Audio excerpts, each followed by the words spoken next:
I'm William Paschall. I'm an international master living in Budapest, Hungary, originally from the United States. We've been streaming here since last year, early spring, over a year now, on lichess and Twitch. Thanks for joining us. We're going to be playing some classical chess, quote-unquote classical chess and blitz. Basically time controls between 5 plus 3 seconds and 8 plus 3 seconds. With this small increment, it makes it possible for me to do commentary and analysis of the games while we're playing. Make sure the challenges are casual. I have a whole bunch of challenges already, guys, so if you do get here early. Lavalantula, the troll on a roll, on the roll, PQLLED, Mastermind 14, Constant Change, Blue Crow, Mule Skinner, and Ayeste. So all you guys are regulars. Mastermind's not here that often, but he's been playing us on quite a few occasions. So Lavalantula, the same deal. I think we're ready to go. Troll on a Roll challenged me to 8 plus 5. He remembers a comment I made the other day. Clearly, he's pretty sharp.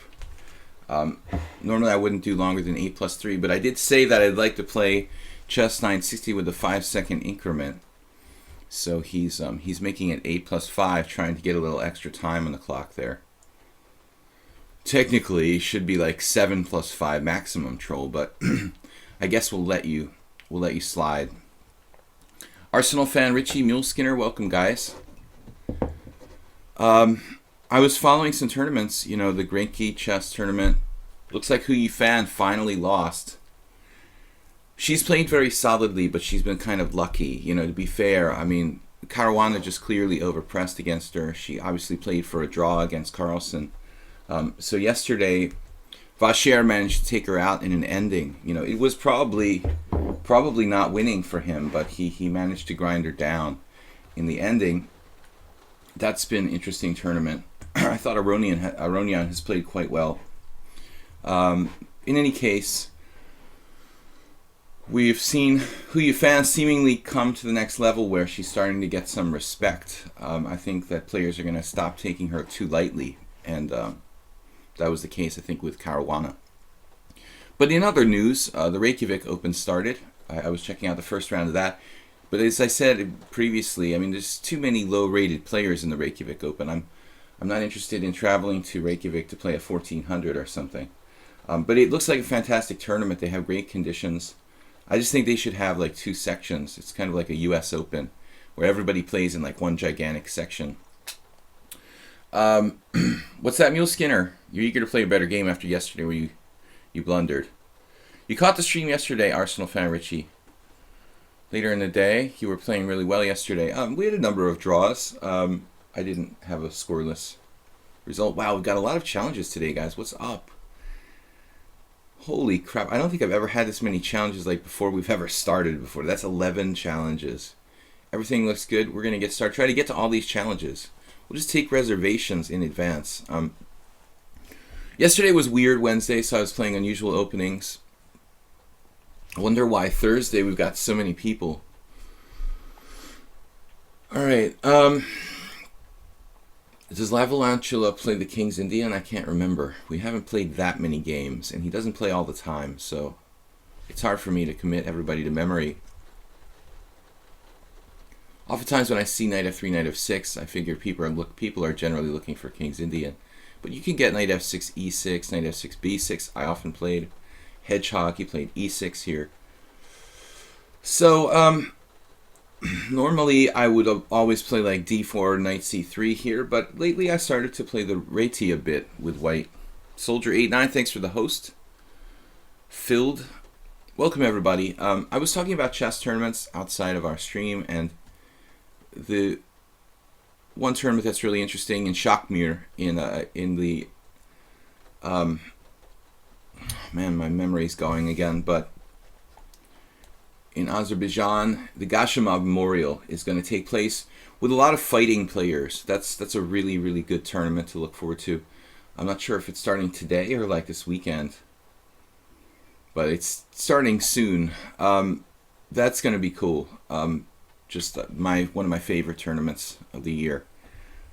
And in the tradition of Vugar Gashimov, who was a terrific fighting and and competitive player.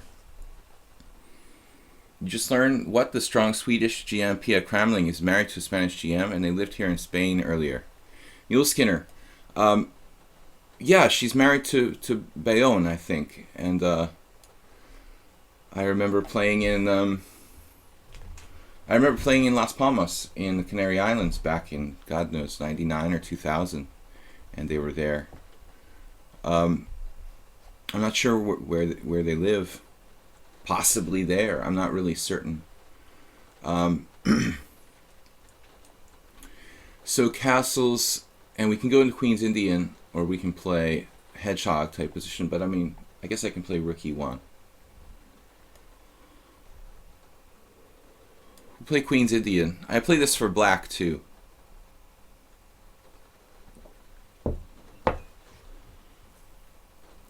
I remember that was the only time I ever saw Bent Larsen live. It was like one of his last tournaments, probably in around 2000 in Las Palmas. Alright, I should have got his autograph while I was there. You know, you don't think about these things at the time. Let's see. D5. Okay, you know what? Actually, La Valantula, this is Karpov Spassky. They had some games in this. And I was thinking about this myself. You know, D5 is kind of a move that's... It's not considered the main line, but it's actually, according to the engine, quite good for black. My knowledge of theory here is pretty scant. I know some general strategic ideas, but I don't know the line deep enough for either side. I never played it for black. You have a favorite Fischer game? Well, Arsenal fan Richie, I don't know, you know, I mean, it's like his game against Mag Morser in the King's Indian attack is kind of like, I think, the most recognizable. You know, where he just like brutally checkmates the guy on the king's side. But I'm not a huge Fischer file. I like Fischer a lot. But I'm not of that generation that was... I'm like a post-Fischer generation player, but I did get a lot out of his games. I'm more fond of Fischer for his like, you know, practical skills and his play in like end games and you know, it's I'm kind of like that with music and other stuff too. I don't really have like a favorite group. I just kind of like a lot of different stuff. You know, so I don't know. I think the Mag Mercer end game is probably my favorite. But I mean, I'm sure he has a million games in the Sicilian Najdorf, for example. If you're a Najdorf fan, you know, you probably like got your pick of great Najdorf games. So my 60 memorable games, I mean, I'm sure I've played over all the games in there.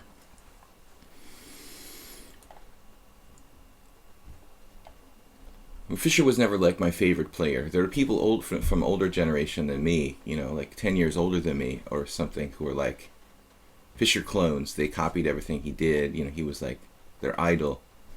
I'm a later generation.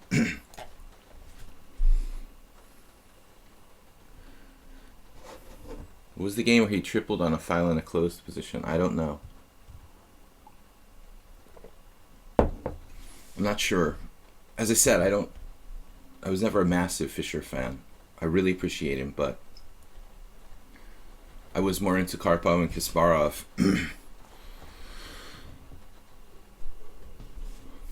For me, like, the most recognizable thing about Fischer was his ability to play two bishops in the ending. A very solid line for La Valantula here.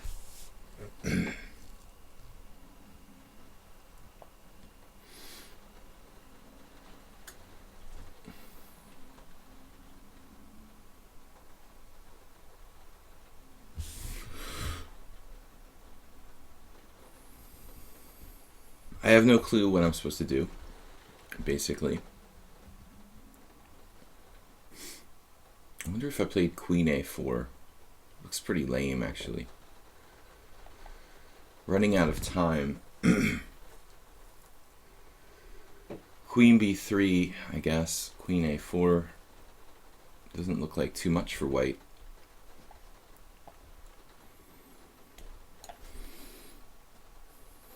I'm be very curious to go over this game afterwards and see what the main move here is according to theory for white. I think rook c1 looks kind of routine. I don't know. I was thinking about queen a4.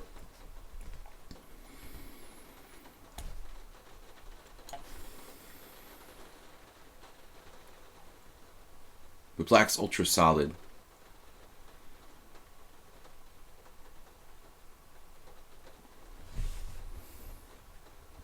Troll says what? Like the 4-4 against... What do you guys... Oh, you're talking about football. I'm always amazed the way the Fischer knew how to sacrifice pawns for activity. Arsenal fan Richie, the King's Indian attack games.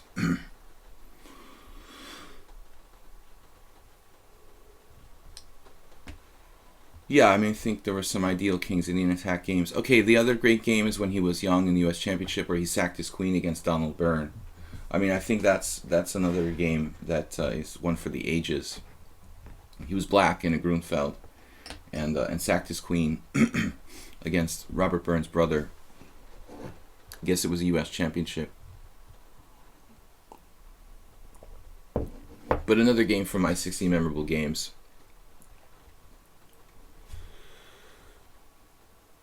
But this it's snowing in Slovakia. It's raining here. Yeah, so we need like an arc or something. I mean, it's been raining for 48 hours straight. It was snowing yesterday morning. Okay, a6. Yeah, this is...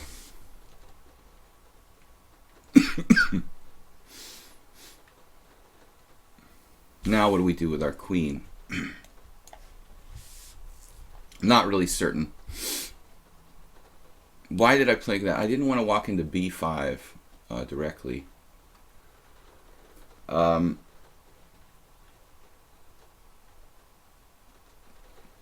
White might have a tiny edge here. b5 is interesting.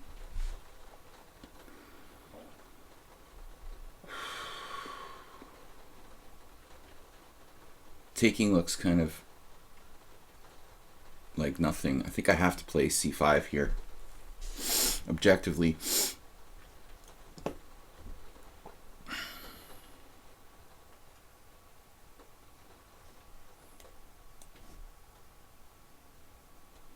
Famous last words.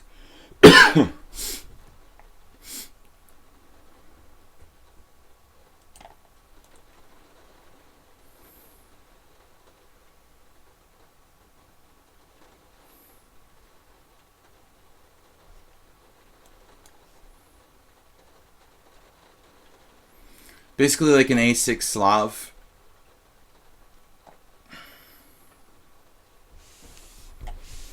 Which are very hard positions to play. Oh, yesterday...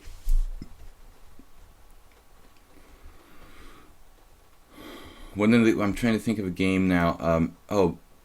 Aronian playing black against Matthias Bluebaum in the Grenke chess tournament.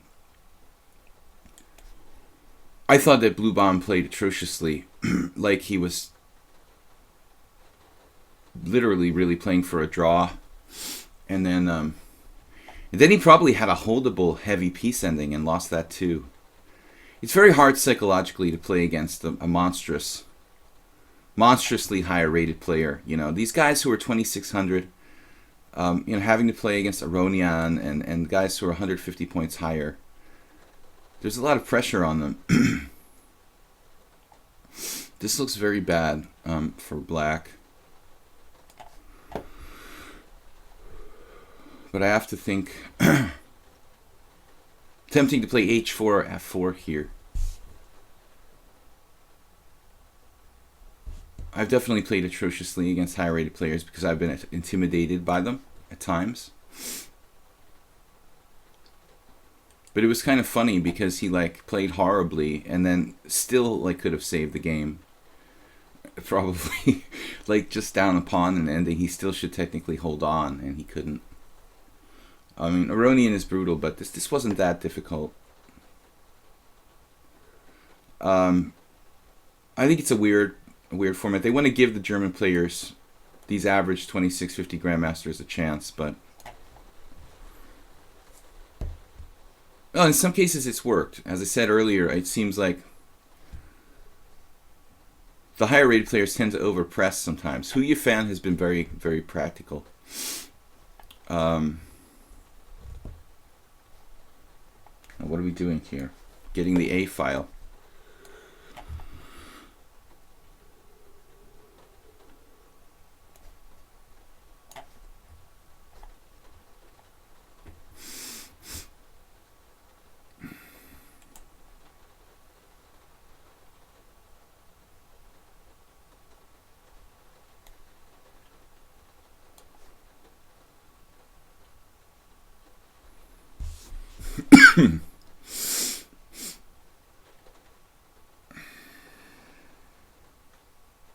Tempted to sack the exchange there. Wow.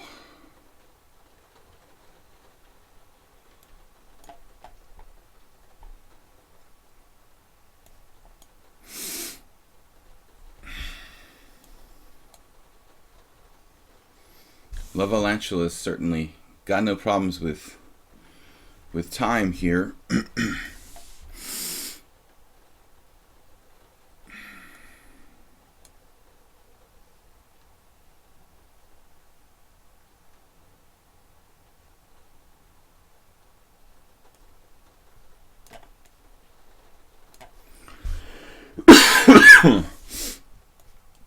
Excuse me for the cough, guys.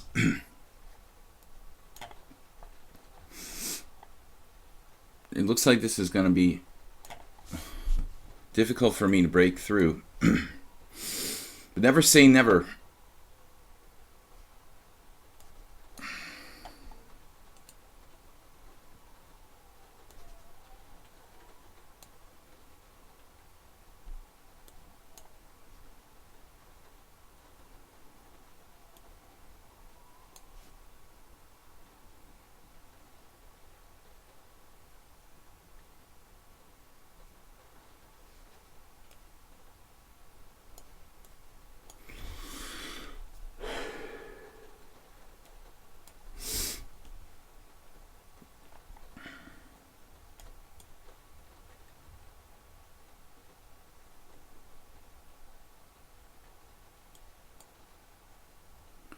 It's the Dutch Stonewall. But you knew that already.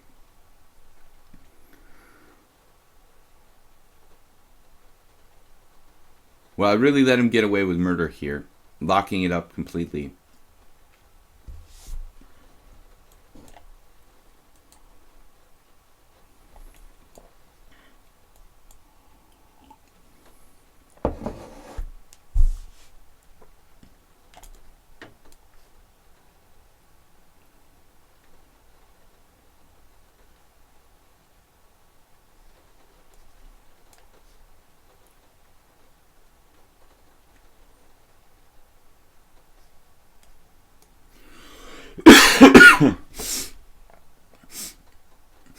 I'm having fantasies about possible ways to win this position.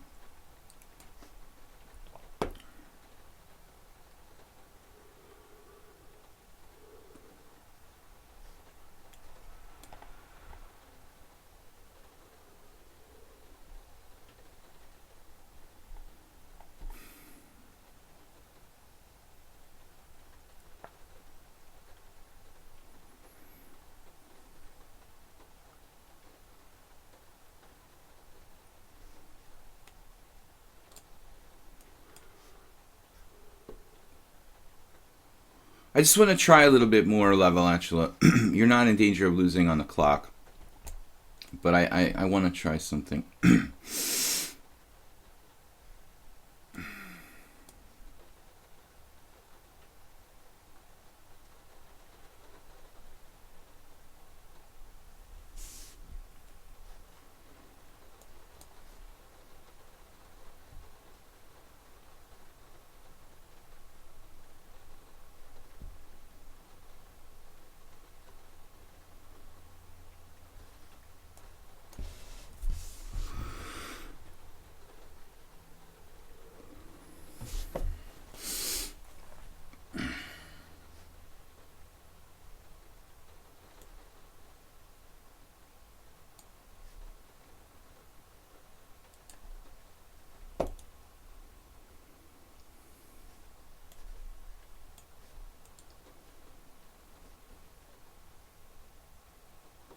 Maybe I should have maneuvered there a little faster.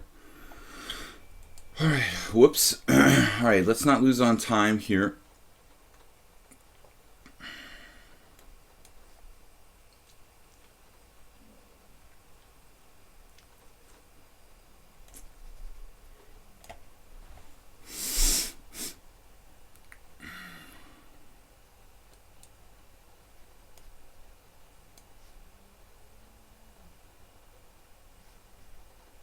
Uh-oh.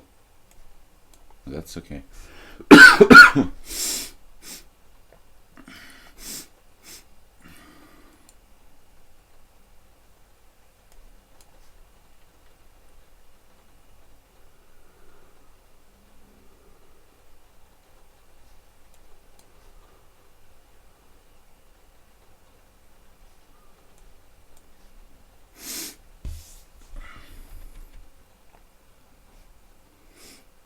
Basically bored him to death.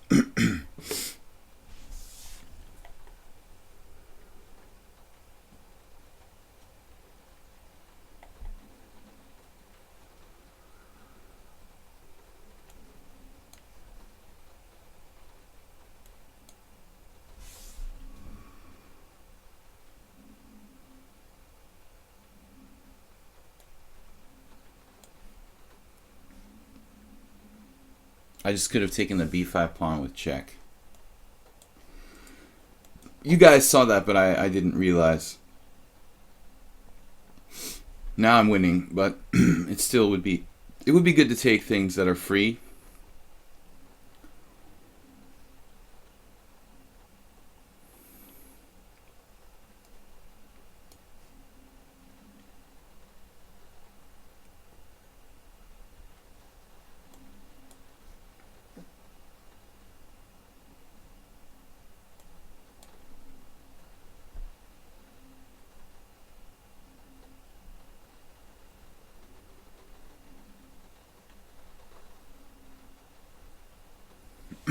I don't know. I mean, I was always better, but I think that it was a draw. Still, I wouldn't accept a draw there. I have no no risk when I played e4. So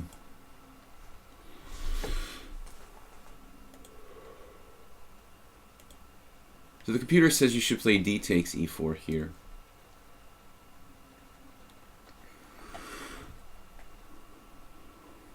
You're still a tiny bit worse, but it should be a draw. Alright. Troll on a roll. I'm going to let you go with the 8+5 challenge troll, but next time 7+5 will be the maximum.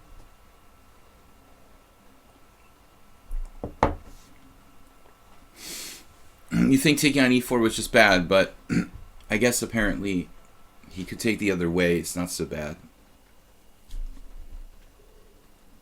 But that kind of position, I mean, I've got to try, you know. I've got to try everything I can. He's got no counterplay. All right. Chess 960.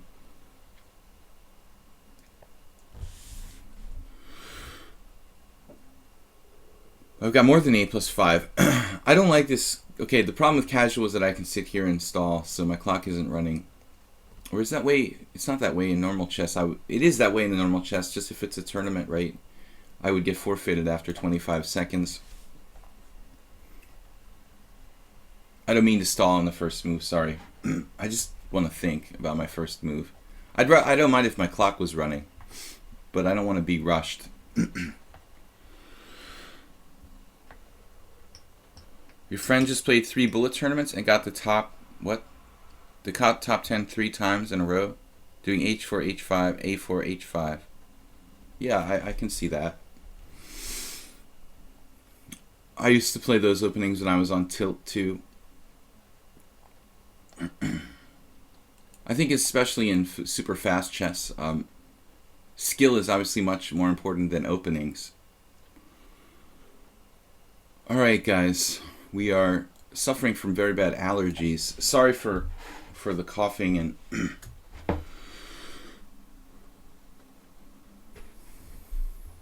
I think it's allergies.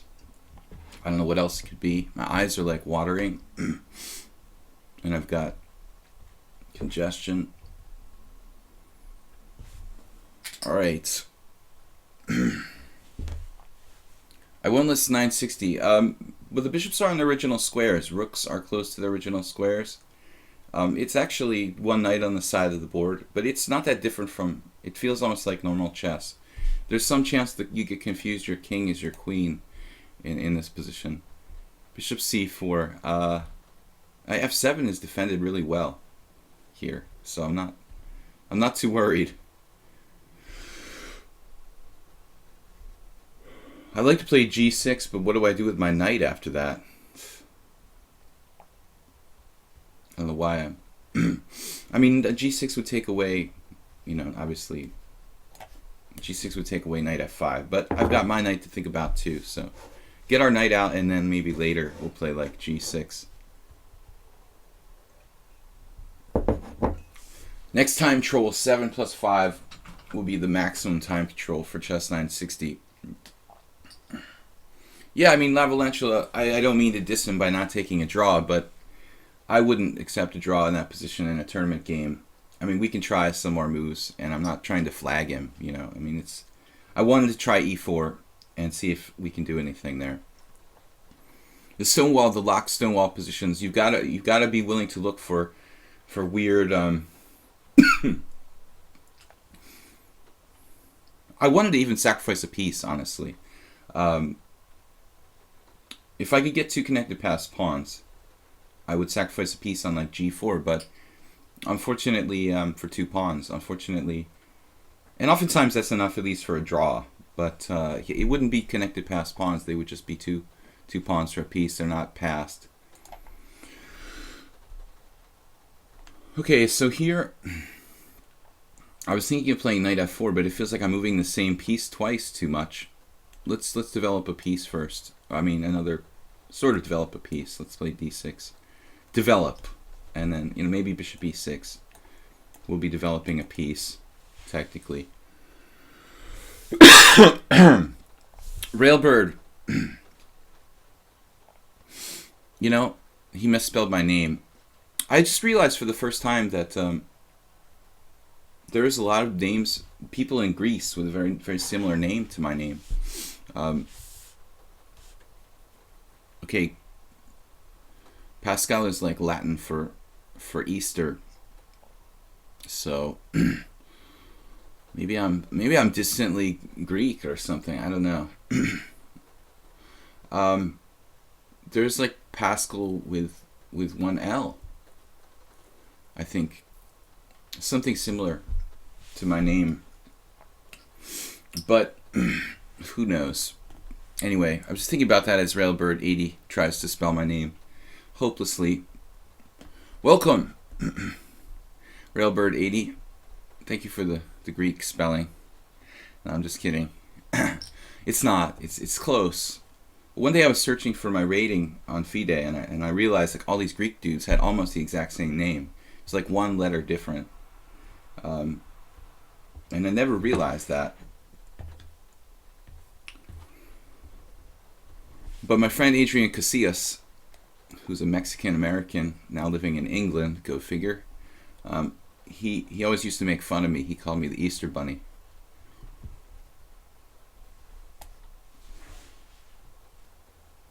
All right, d3. I was thinking bishop e6, but let's hold off on bishop e6 and play knight f4. Why are we playing knight f4? I don't know. You go figure it out. It's probably a little provocative. I could play knight e7, but that feels kind of passive. Speaking of passive, knight e2. Troll with a passive reaction. But I don't think it's a bad move. It's like Hui Fan versus Carlsen. Man, can you know, I was joking about how, like, last year, you know, this guy, what's his name? Grandmaster criticized me. He claimed that I played for a draw, and I was very offended by it. Romanov. It was absurd, you know. I just played solidly. I didn't play for a draw. But when you look at the game like Hu Yifan versus Carlsen, I mean, that's literally playing for a draw. I mean, if anybody should be criticized, really she did, It's just trade the pieces and like find a forced way to draw with white. Okay, he's the world champion. I mean, we can excuse her for playing for a draw against the world champion, I guess. But it was really like 100% absolutely like playing for a draw. But I don't think that Carlsen did anything. He didn't do anything to fight against it. He basically let her have a draw. He didn't really try to inject any life into the position at all. And so he couldn't criticize her, just as Romanov shouldn't have criticized me. I mean, he didn't do anything special either. So if you want to win a game, you have to take some risks. Troll, should I let you take on f4? I don't think so. But I hate trading on e2 too. What about knight back? That's very combative. Alright, man. I'm not going to trade pieces. I'm the adjective for relating to Easter in French, too. I mean, obviously, all languages, that are Latin-based are close. German, French, and Spanish. Romanian is probably the closest to Latin of the modern languages, I guess. Is it possible to get a GM norm without winning a game but drawing our games? Absolutely, Railbird80. Probably the best way for me to do it would be to play in a category like 15 tournament and just draw everyone. Hand out Easter eggs every single round to get draws. I mean, no, it's absolutely possible. And if I could play in a 2600 average tournament and draw all 9 games, that would be a great way for me to make a GM norm. It's just that unfortunately, most 2600 GM tournaments aren't inviting me to play. It's not a dumb question, Morphetal Fisher. No, I think that it's a totally legitimate question. It's a very reasonable question. And can you get to 2500 with only draws? Of course. And this brings up an interesting question. A lot of people will argue that let's make an analogy or an example. I think that in many cases it may be harder. Let's make an example. Okay, the difference between winning and drawing. It may be more difficult. Let's say 2600 performance. You can draw Yevgeny Romanov. Let's say who's 2600. To draw against Yevgeny Romanov or to beat some 2200, which is actually more difficult. They have the same performance rating. Drawing a 2600 Grandmaster or beating some random 2200. These two results are actually the same for rating purposes. But I would argue, and I think a lot of players would argue, that actually drawing a Grandmaster in many cases is much harder than beating a 2200. So, it brings up some interesting issues about the whole rating system and draws. I mean, draws and wins might be different. It may in fact be something worth investigating. I think that a lot of strong players, players in general, would argue that drawing a very strong player, drawing Magnus Carlsen is a 2850 or whatever performance. But maybe drawing Magnus Carlsen is harder than beating a 2400. Although if you look at the game with Hu Yifan yesterday, it's probably not. Carlsen maybe is not the best example. No, he's tough, but he's not that bloodthirsty, as we can see from yesterday's game. But I just wanted to point out, interesting questions that raises. What the interesting questions you're raising with this draws versus wins thing is pretty complex, actually.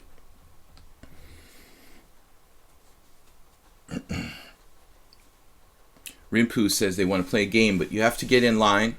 And we had a huge collection of players today. We had the most ever challenges, I think, before the stream actually began. Before I started the first game, I had 11 challenges. I played very provocatively here against Troll.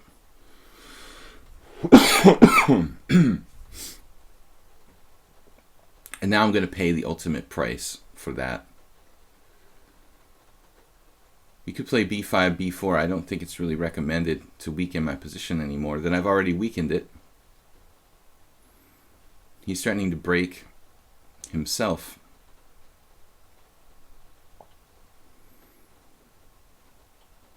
I have to prepare myself for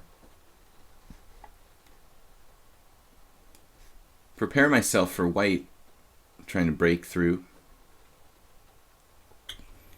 I've gone out of my way to avoid any kind of simplification, just to be kind of contrary, I guess. But I should have objectively probably traded a set of pieces since I'm black. I'm a tempo behind. In most cases, I would probably have traded knights on e2 when Troll in a Roll played knight e2. But I wanted to be kind of very aggressive and try to keep the pieces on here. And it's pretty risky for black, actually. You know, white might get the better of it because I've gone a little bit passive in trying to avoid exchanges. I've actually gotten my pieces kind of passively placed here. How significant a difference is there between a blunder at 1500 level, a blunder at expert level, and a blunder at master level? Well, I guess you would classify different things as blunders, right? Now, a blunder for a master is to lose a pawn, or even like, you know, a very small consideration, like maybe the pair of bishops or something. Should I take on d4? Maybe we should simplify here. I don't like giving up my center.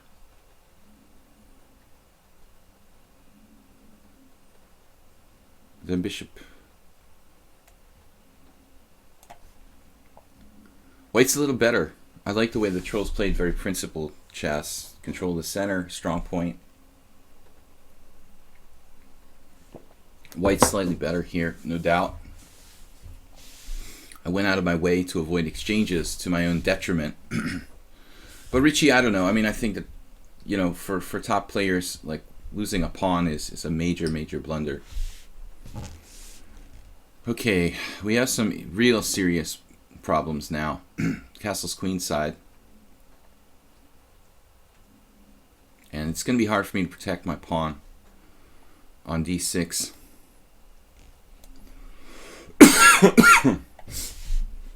So I think that white is clearly better here.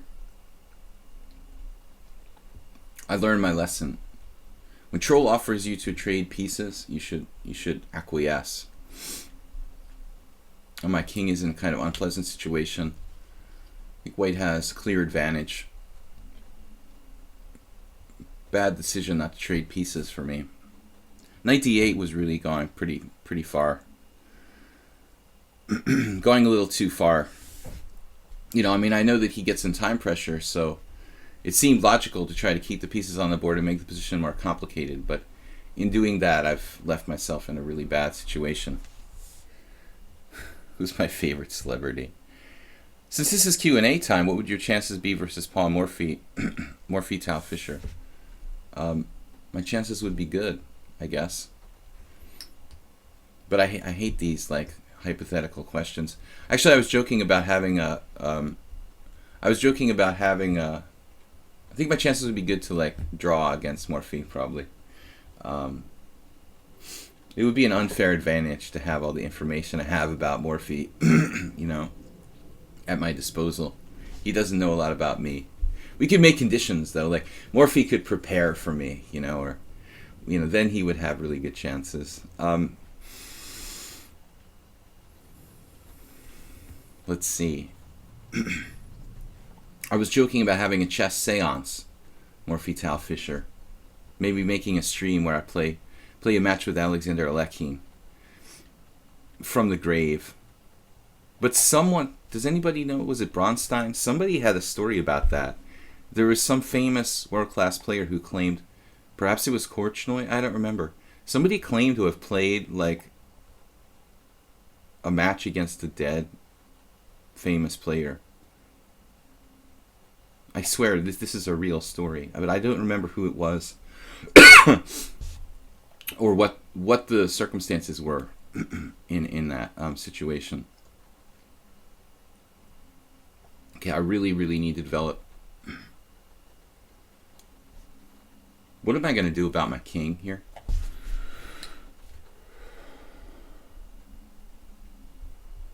Because of the lack of the theory knowledge, some debates say that he would struggle even versus masters today. Well, he would tactically wipe a lot of people out. There are a lot of really weak master, quote-unquote masters, you know, who are kind of tactically clueless.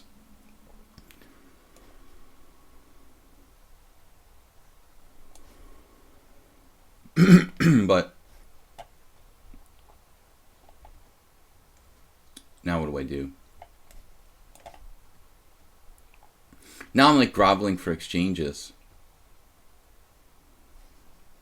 It's pretty sad, you know. I mean, here I was like trying to avoid exchanges against Troll in a row, and I've actually reached the point now where I'm begging for exchanges. So it just goes to show, you know, I was really doing the wrong thing. Although he's played basically flawlessly, he's not a typical 1600 player. He just loses all his games on time. You know, he actually plays good moves, but he's just incredibly slow. I think he's doing the right thing though, trying to play good moves. I talk about this all the time. Good moves are more important than time. Now he takes it to an extreme where he just loses on time a lot, but Black's clearly worse here. Only 0.8. That's an achievement for me. I think my advantage was quite considerably. It thinks I'm not worse. Wow, here looks kind of ugly to me. Computer doesn't think my position was that bad. That's interesting. Here it thinks I'm okay. Surprisingly, wow, that's hard to believe. Wow. Engine is here. It thought he actually shouldn't play d4, the most obvious move in the world. I mean, I'm not saying that Stockfish is always right, but I mean, it's interesting. The computer doesn't want to rush with d4 there. We should get some other engines going though. Stockfish is just one program, and it's pretty one-dimensional. Didn't Steinitz say also play against God in his sleep and won or something? Does anybody know the story about? You know, I read it somewhere in Treasure. I think there's this book called The Treasury of Chess Lore. It has a lot of like famous stories about chess. Really interesting old rumors and stories about the game, but I don't know. I feel like Bronstein was involved, so I'm not sure. Somebody had claimed they played a match with a deceased player, but I thought that would be cool to have like a chess seance, you know, on the stream, crystal ball, and we play. You know, we try to conjure up like. I used Alekhine as an example, but it could be anybody. We can dial up Petrosian or something and play a nice positional game. Just for fun. We need a medium. Really sexy medium, maybe. Alright. Anyway, back to reality. Sorry about that, Troll. You lost on time in an 8+5 game. My argument was that we need 5-second increments. It didn't help Troll. He still lost on time in a slightly better position.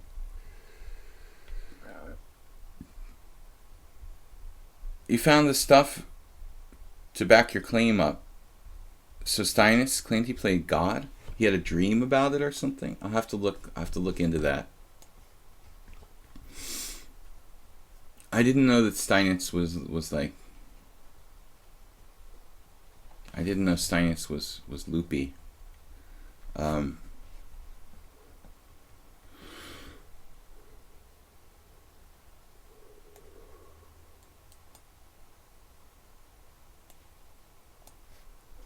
Mastermind 14 is one of the players here that I've played probably the least. I don't know a whole lot about his game.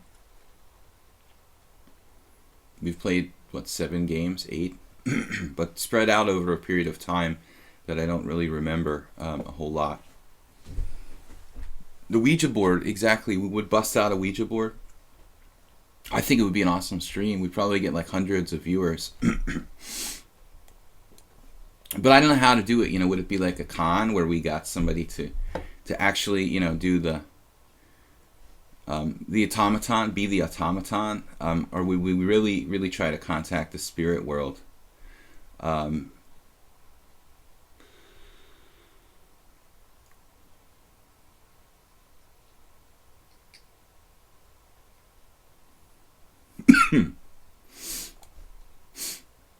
right, let's go Smyslav style. Quiet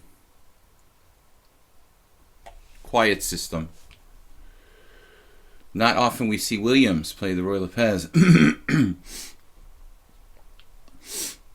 I'm good in white. You know, I'm good with white in the Spanish, but I don't play e4 that often. You know, if all my opponents promise to play e4, e5, and not the French defense, I'd probably play e4 more often. I mean, it's hard to be prepared for every kind of Sicilian and French and other stuff. It's, you know, I was really a d4 player, but I've always played e4 in blitz and selective tournament games. I always like playing the white side of the Spanish.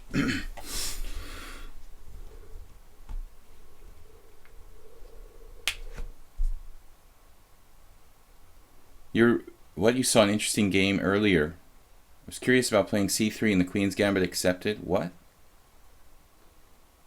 The King's Gambit accepted, sorry. c3. There was a game with c3. Queen's Gambit accepted. I don't understand what is c3 and the Queen's Gambit accepted. In the King's Gambit accepted, excuse me. What is c3 and the King's Gambit accepted? You mean like c3 straight up?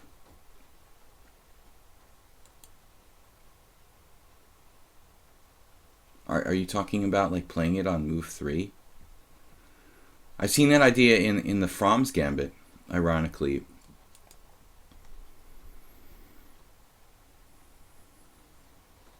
Maybe I should play bishop g5 now.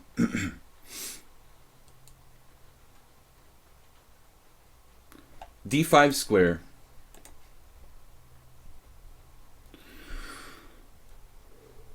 Fighting for the d5 square. Yeah, I'm not sure I want to commit my knight just yet. I'm going to play a neutral move here. Move 4, Arsenal fan Richie. I didn't know that was even possible, to be honest with you. I mean, I thought that I thought knight c3 was like the last bastion of sanity. But you can play c3. Okay, that exists in the Fromm's Gambit. You know, the idea is, I guess the idea is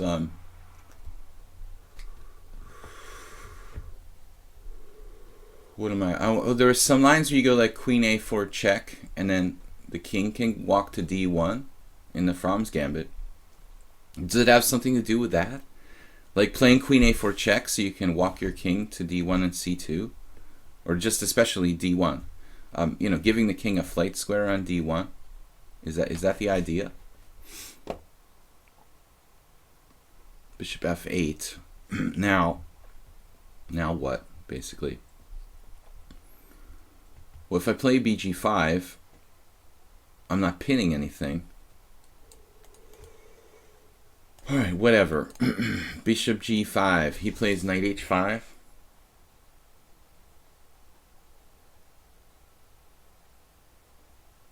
It's kind of weird to play bishop g5 here. And then he goes knight h5. I play knight e3. That's strange. But I mean, to be honest with you, I mean, if we get control of d5, we get control of d5. I don't mind misplacing my bishop temporarily to get control of d5. Bishop c5. Can you do a video on flank openings, English mainly? Guys, I want to remind you, thank you for mentioning that constant change, because I have a YouTube channel, Video Chess Training on YouTube, where I upload all the streams from here. And I also try to make some kind of independent video lessons every week or so. Video Chess Training on YouTube is the name of my channel. Please like and subscribe over there. Constant change, it's I have done a couple of videos on specific systems, but it's like, you know, it's interesting maybe as an idea for like a series of videos.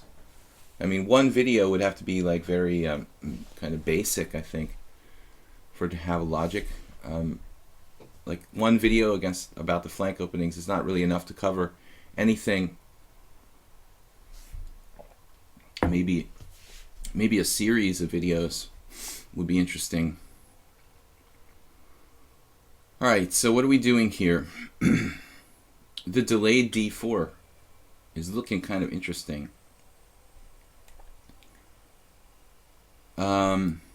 Maybe it's not sound. Bishop b3, knight b6, rook c1. I'm just talking out loud, guys. d4,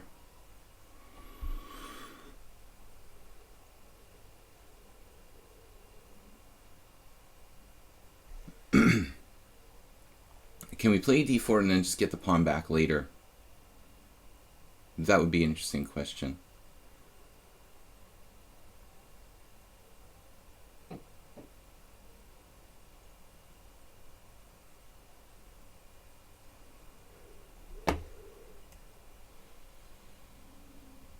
I feel like this is pretty easy for black to play. If I play bishop b3, knight b6, knight e3, bishop e6, knight d5, bishop takes d5, pawn takes d5.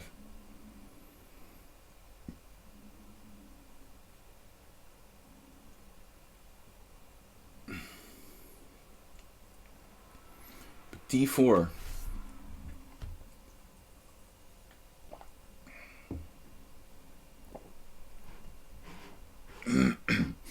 d4 now.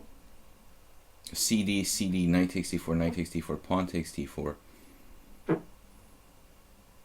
Still, I mean, black is pretty solid there.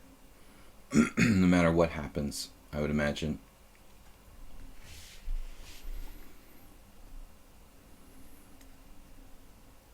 Rook c1 maybe. It looks a little slow. Alright, I wasted a lot of time here. Time management has been bad for me. Mr. Mind doesn't have too many games. He doesn't play too many rated games here. Man, the time management has been really bad for me, both in the stream and my recent tournament games, and I've got to do something about it. This is like kind of a microcosm of my last tournament games, where I lost a couple games. I get myself into time pressure. I'll spend a big chunk of my time in one moment, and then end up like without anything conclusive, and then kind of like choosing a move at random. So I argue all the time that it's better to use your time, but I'm going too far. I'm using too big a percentage of my time on one move, and this has got to stop. So it's not a big deal here in the stream, but I've been doing it in some tournament games, and this is not good. So in this case, I spent like a third of my time on one move. Now g6. g6 looks like a slight mistake.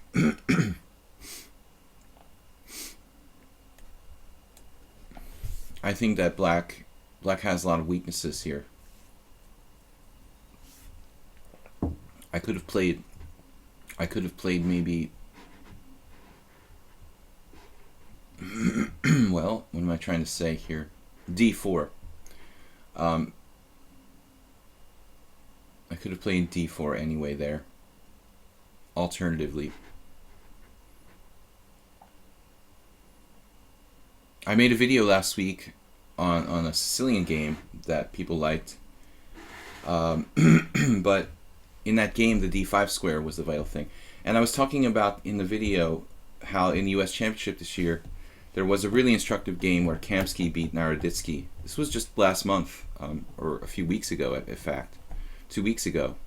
Time flies when you're having fun, but if you guys want to check out that game from the U.S. Championship, Kamsky versus Naroditsky, similar thing happened where black just was very negligent about, like, you know, the important thing being the d5 square.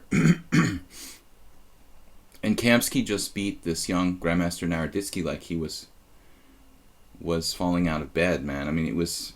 Okay, Kamsky can make everyone look bad when he's having a good day, but this was really... Ooh, this looks like black is walking into tactical disaster land here. My pieces are very active.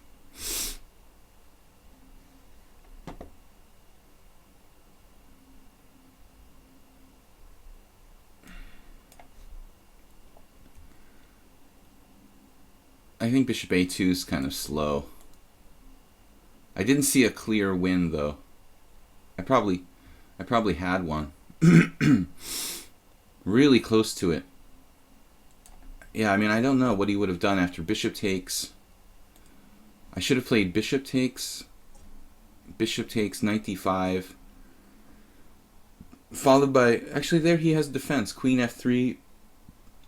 Hallucinating. Having hallucinations. I don't see anything. I could have forced the win with... Instead of bishop a2. Bishop takes e7, bishop takes e7, knight d5, queen d8. Yeah. I'm not sure. Okay, so h6. And, ooh. Got some interesting possibilities here. Possibilities.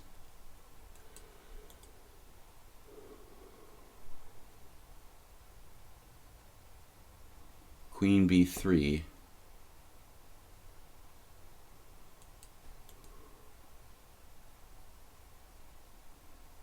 Asking for trouble. Queen b3, c4.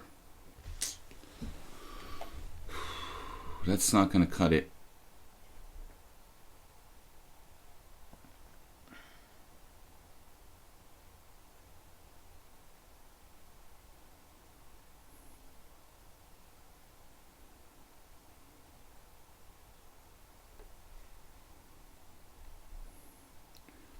I guess there's no kind of forced tactical win. Queen b3, c4. We could play bishop h4, but I'm not not in love with that.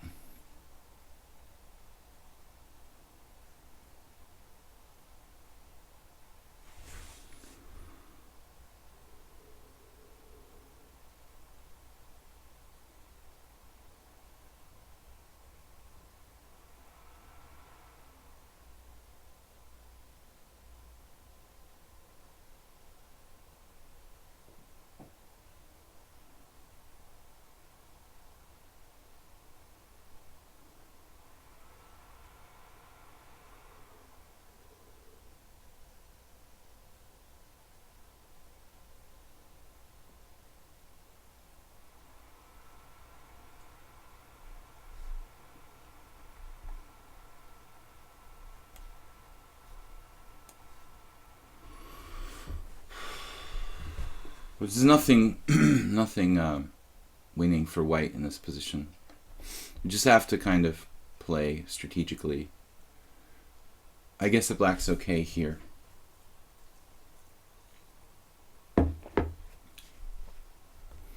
He's just defended really well.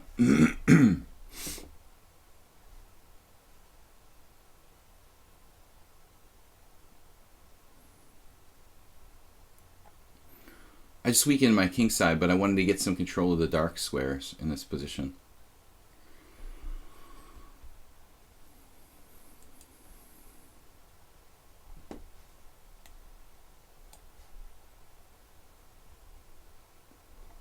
It's a little bit like King's Indian attack. I guess. I don't have much. Mastermind playing masterfully. I think I'm having deja vu of this position. 2006.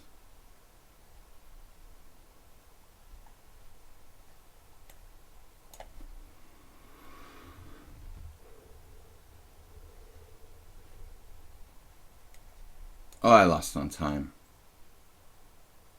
I've got no advantage.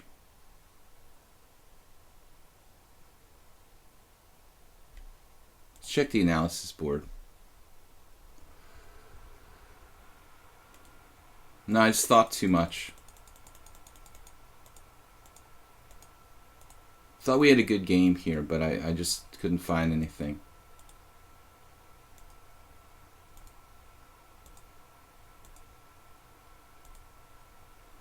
A3 leaves book. It's not a terrible move.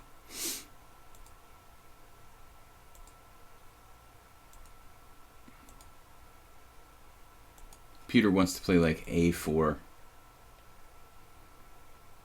It's so strange. I mean, play A3 and then A4. Doesn't make any sense for a human being. Here I just spent all my time and I didn't see anything. Peter found knight G4. This isn't even a move I even looked at in this position. Knight to G4. I didn't even consider it, but I'm just going to have this whole bunch of pieces attacking him with H takes G, knight takes G5. It's interesting and very, very promising for white. But I never would have found it. I spent all my time there, didn't find anything.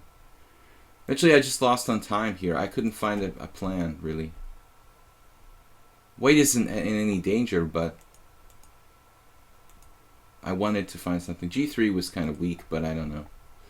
I just felt that I had no advantage here. Alright, guys. We got a lot of challenges. Let's just get on with it. Frustrating game. I spent all my time and couldn't find anything. The only thing I had was knight G4. The crazy Spanish GM.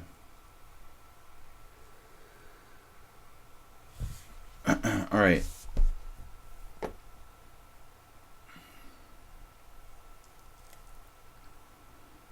Now, constant change, and I've had a lot of battles in different openings. This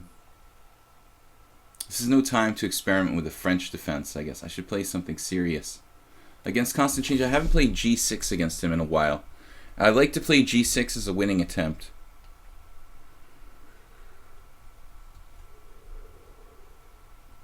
The final position against him, my last game was equal, but I was kind of disappointed that I didn't have an advantage. That's why I just sort of sat there and lost on time. Obviously, if it was a rated game, I would have found a way to make a move, but I was just kind of depressed last game. I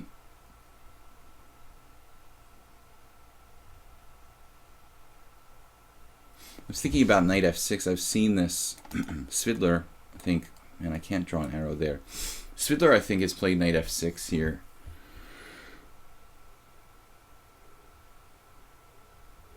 It's not a big deal, though. White plays knight c3. I guess you transpose to a... I guess you'll transpose to a kind of normal Pierce, unless white wants to be adventurous. So constant change played c3, which is good. I get him to transpose to a line he doesn't normally play. He plays a different line normally against the accelerated dragon. So what he's done here is fine, of course. But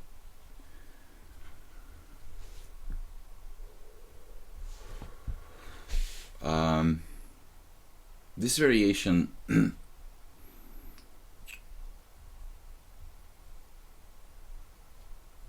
I used to play bishop g4. I'm not sure what the theoretical status of it is now. I was actually going over one of my students' games where I think he had a game with knight bd2. Bishop g4, knight bd2. It's a game I lost to Grandmaster Boris Kryman back in the 90s. I was sort of confused by knight on bd2, and I didn't really know how to react.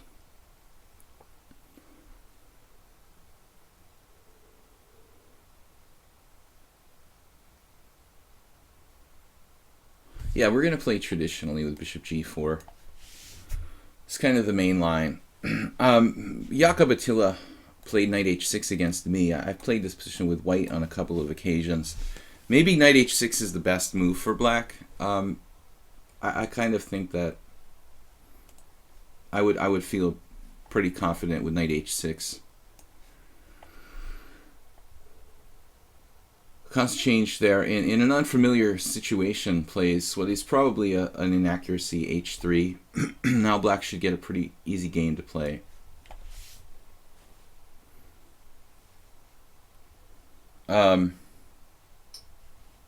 Guys, we've got a stream every weekday, 10 a.m. CET. Tomorrow is fast blitz 5+3, fast for the stream anyway. And on Sundays I do a simul here on lichess. 6:30 p.m. on Sundays, CET, Central European Time.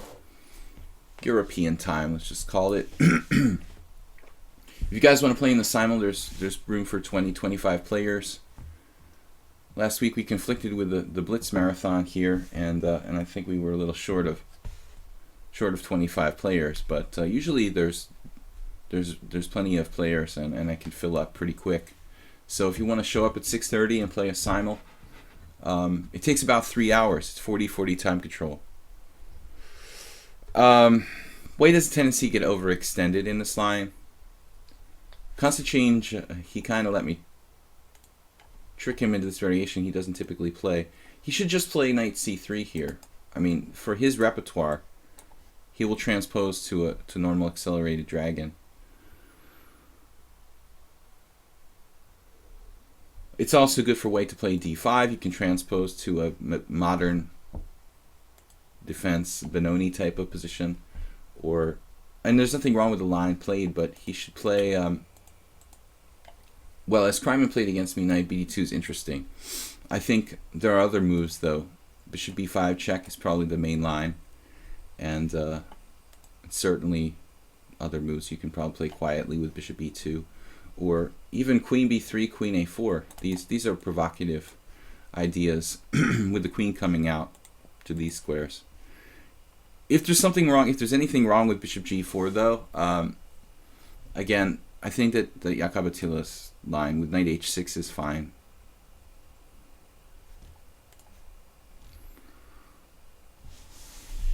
I don't know where Jakob Attila got his preparation from, but there's a long history of Hungarian players playing this type of variations. There's a lot of older generation grandmasters who are now either dead or elderly, who all played this type of setups for black. Grandmasters from the 60s. There was a whole crop of really, really talented Hungarians. Barca, Laszlo Vadaj,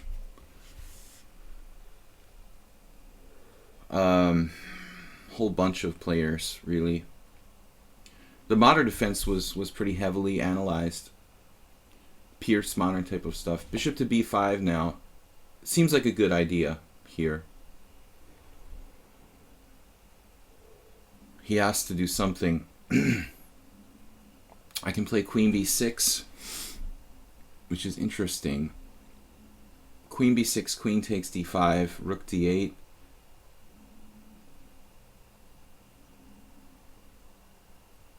My intuition would be that it's probably best to just go e6.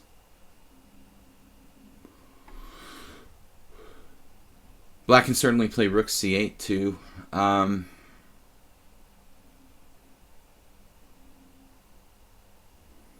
queen b6, queen takes d5, rook d8. Queen where? Queen b3?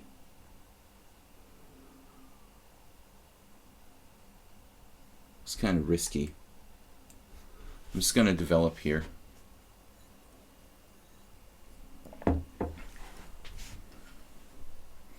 Constant Change doesn't know the theory, but he's a very practical player, so he's able to make logical moves pretty quick. Now it's a little different because I can play Queen B6. I had a game with White against Horvath Joji, another Hungarian grandmaster, and I said I've played this a few times with White. It was a rapid game. I remember I lost badly with White, but I wouldn't have played H3 ever if I was White. It was slightly different. I might have played Knight BD2 in that game. I don't remember.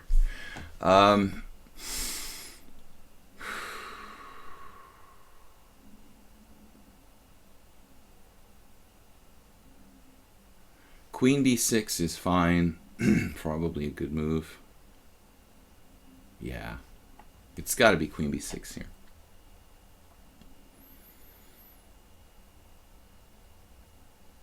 It puts pressure on both the bishop and the pawn on D4, and actually indirectly attacks B2. Mikey Slice, thanks for the host. I don't play E4 against you anymore, Mule Skinner.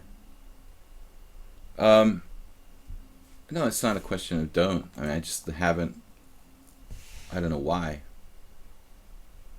I don't really consciously think about it. I just play whatever I feel like at that moment. In most cases, I don't really consciously care that much. You know, like I'm preparing for certain players here.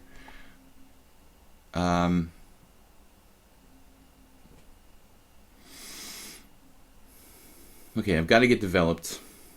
It's similar to French defense. Yeah, I mean you can equate it to French defense structurally, but it's a pretty good French defense. It's also like a Gurgenidze, a Caro-Kann. French defense. White's a little overextended. I used to really believe in this line for black, but over time I've become kind of like a little more skeptical. There are certainly, I'm sure there are some problems for black.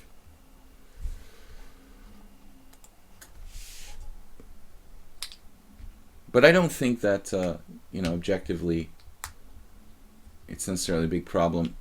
I mean, there are other versions of this line where White isn't committed to knight f3. You know, Roman Djindjiashvili had a game with Michael Adams where the same structure was reached, but the knight was back on g1. You know, I mean that's different. It's not as good for black if White hasn't committed to knight f3 yet. And Djindji got tortured by Mickey Adams after something like h3. Black has nothing better than to play for the aforementioned plan of knight h6 and f6 kind of stuff.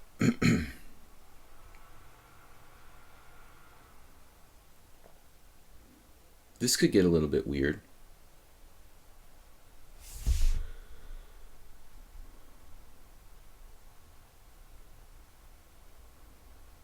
I have had games where I played f6. I've never had a game against anybody where anyone's left that bishop on b5 for as long as Constant Change has here. I have to say, I've never seen that done.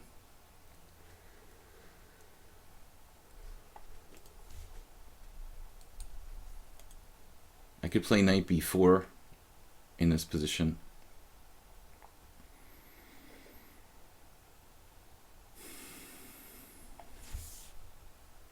Knight b4 and knight c2.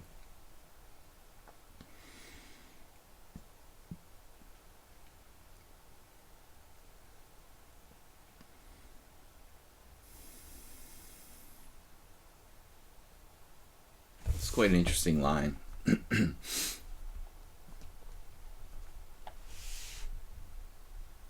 What about just going to the c file or something? He's trying to play knight c5. He can't do that.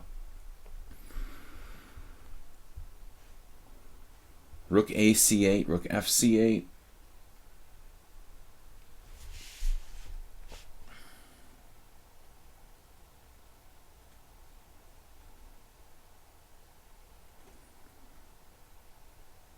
I mean, knight b4, queen e2, knight c2.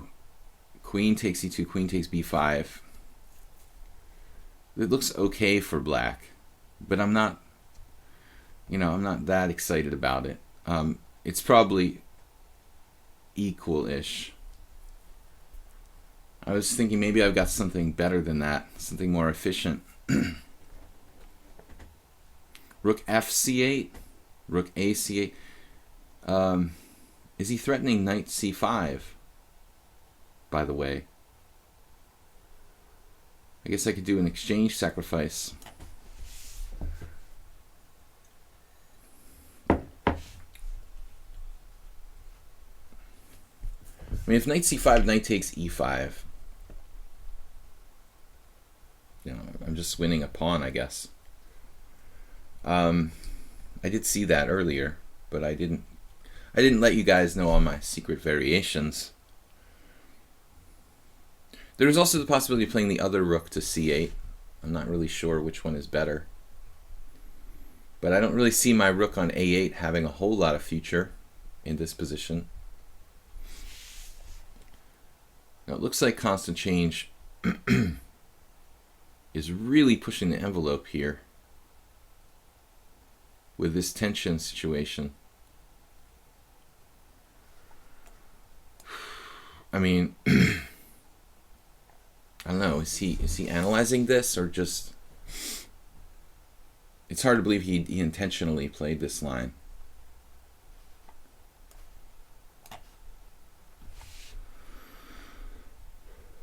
Still, he's not losing necessarily. He is losing a pawn if I take on b2. But I'm not even sure that's the best move for me.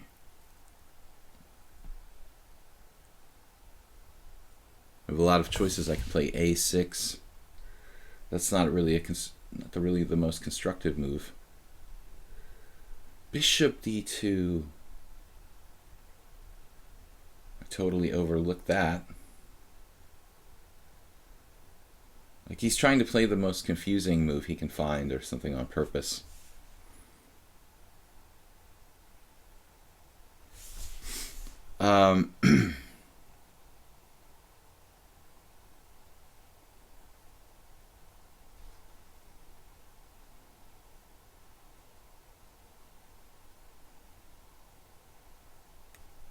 Okay, I have no idea what's going on here. This is just too weird. Like, he's trying to confuse me with the most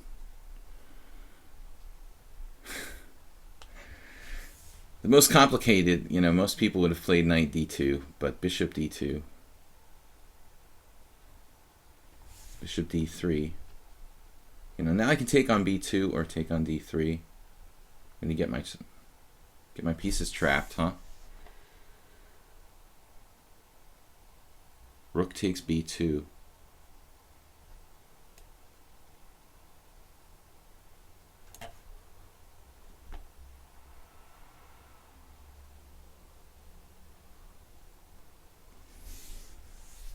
Maybe safer to take with the e-pawn here.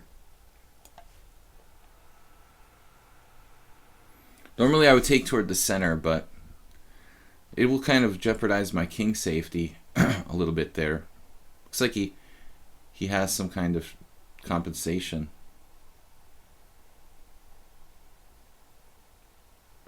Not really though. I mean, a2's hanging.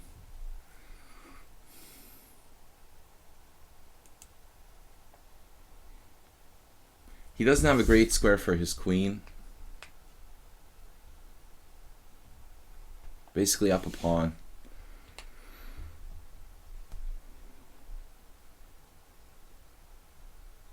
Usually I recapture toward the center. Just seemed like, well, maybe I'm being paranoid there.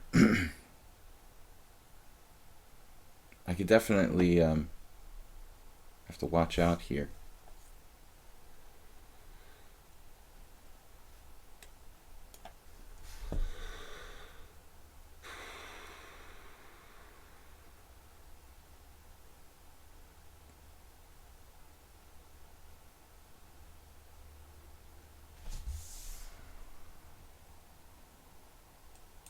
Yeah, he sees every tactic.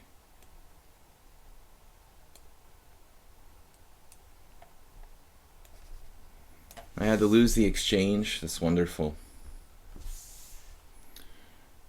I don't really have enough compensation. We'll try to fight back. White definitely doesn't deserve to win this game. Oh, he's got that too.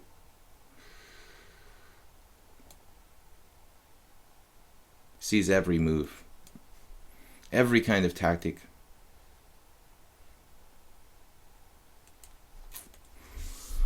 Alright. This is just a tragedy. I was clearly winning.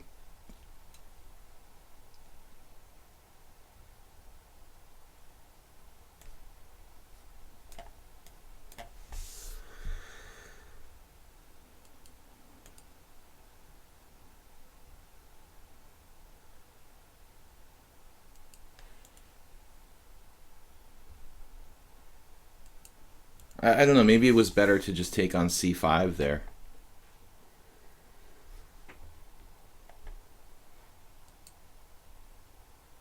Knight a6. Alright, that's pretty random. I did not expect knight a6. Oh my god, I could have just taken his knight. He's hanging pieces. Wow, this is a really horrible blitz here between the two of us. We're just dropping pieces with queen takes a6 there. Oh my goodness. And I went on time. Oh, constant change, it was terrible. I apologize to everybody for our blunders. An absolutely awful exchange there. And going back here, it was better, but he has some compensation. I blundered horribly here, allowing queen c3. Plays this. I had to sack the exchange. Now I'm losing. And then after knight c5, here I could have played like knight takes e5, bishop f8. He's got this. He's totally winning now. fb1 and knight takes d4. Another blunder, and he blunders. Alright guys, sorry for that we were both playing pretty sloppy. I don't know what I should have done though in the opening, because this h3 is supposed to be a bad move for white, and the computer thinks white's fine.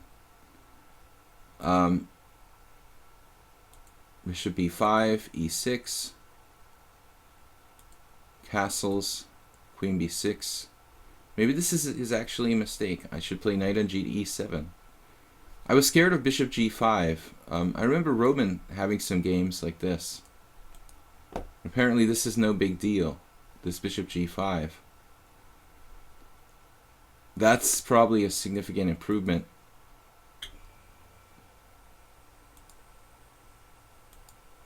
Queen d3, knight e7, knight d2, castles. Yeah, here I thought that he would play knight f3. You know, that feels like more natural than going to b3. Alright guys, let's move on. Really sloppy game by both sides there. we both every time we played a lot of bullet, or never. I never had a time where I played a lot of bullet. Never. I actually would sometimes play bullet, but it was maybe just when I was desperate. If I don't know, if I felt like I was a little bit bored with blitz, but it was very rare. I mean, I've played thousands of bullet games, probably 20 years ago or 15 years ago, but not regularly. No, I've never really been into it. I mean, sometimes I would play like 2-0 more often. I'm just not really, I've never been very skilled with the mouse, first of all. But, you know, for me, like 5 minutes or even 3 minutes is enough. I want to try to play chess, basically. Okay, let's try to get Mule Skinner out of his normal stuff here a little bit. So I'm going to play a6. This is a controversial, no. It's a kind of popular sideline. I'm not an avid supporter of bullet chess. I think it's a waste of time.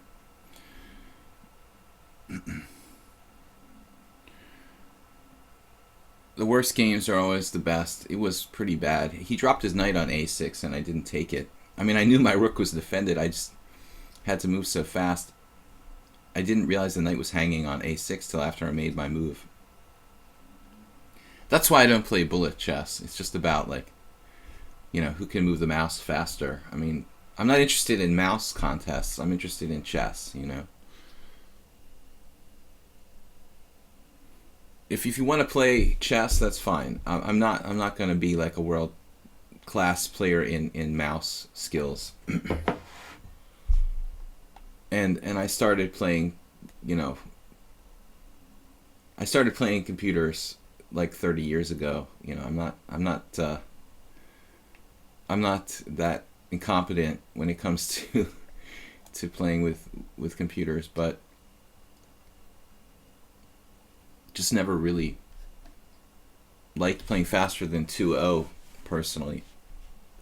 2-0, I think you can pretty much play a competent game, but 1-0 just gets to be, it's just about who clicks the mouse faster.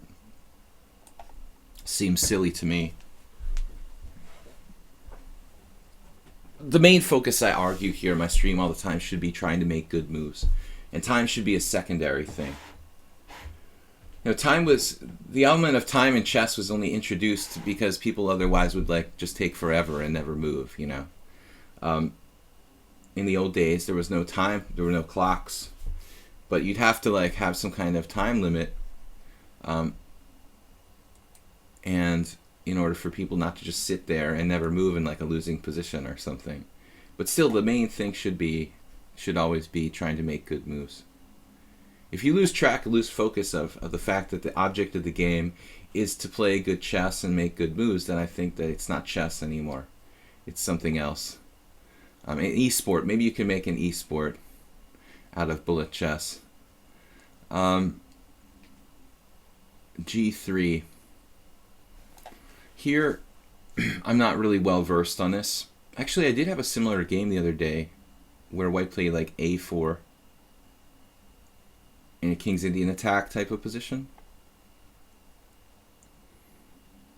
I'm taking a little bit too long here, but I'm not really playing this line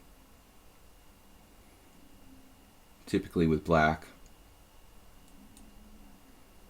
Wonder, do we have to play D5 at some point? I have a book over here. I can get it, you know, on this. Richard Palliser talks about this line. I haven't practiced this for black. I'm just kind of playing it on my general understanding. I don't really have it memorized, any kind of these lines with A6 and D5. I honestly don't really like it that much, but I wanted to try something different. I've played 75 games with Mule Skinner, and it gets kind of boring to play the same exact variation over and over again.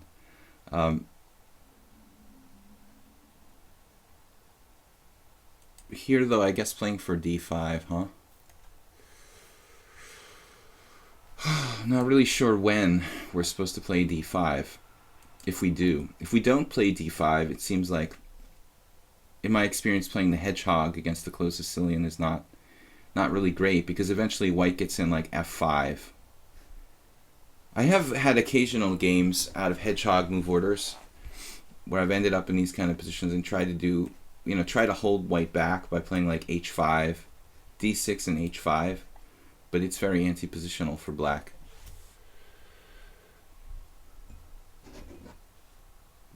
The guy only plays the Grand Prix attack.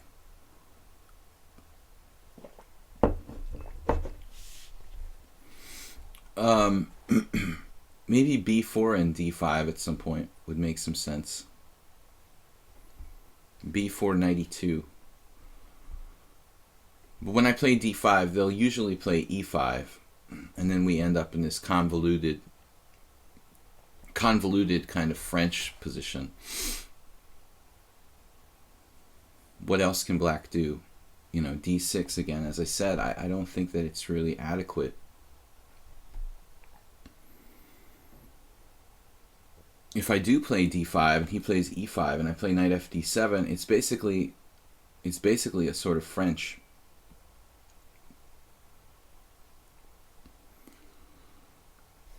mentioned my friend Adrian Casillas, Mexican-American chess master. I don't think he became a FIDE master, but he was well over 2,300 USCF.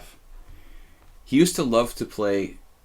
I'm talking about him like he's probably alive, but I mean, I haven't seen him in like 15 years. He used to like to play the black side of French type positions where he didn't ever castle. So this is Casillas' favorite strategy, was to do something like this, and then play like knight d7 and leave his king in the center indefinitely, and then like lock the king's side with g6 and h5, and then try to play on the queen side. This was his absolute favorite kind of position, something like this.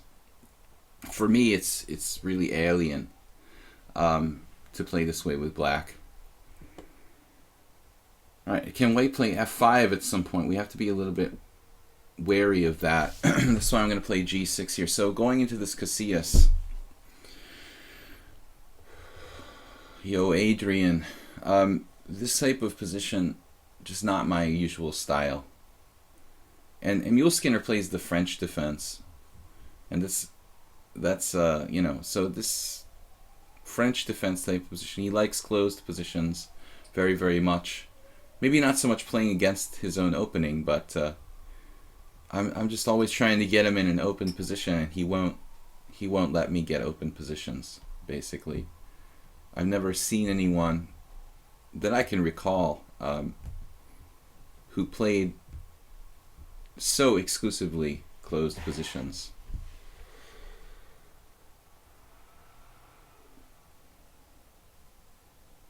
Anyway, we could play d4, I guess, here. d4, g4, though, would concern me. So we'll lock it down. And it's going to be a very long day at the office here. This eternally locked position. Hard for either side to break through on the other front. I try not to play positions like this. Just too tedious for both sides. Yeah, try to play bullet chess in this kind of position. I mean, you need like hours to play correctly for both sides. Just purely maneuvering and strategy. Very few tactics. Tactics are easy, you know. Tactics are, I think, the easiest part of the game. Now a5. Grabbing some space. I was surprised. I thought he was going to play d4.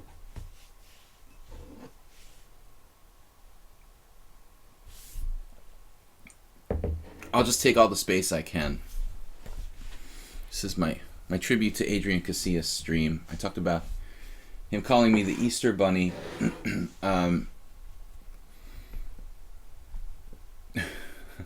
Playing like him. He's a really good blitz player, though.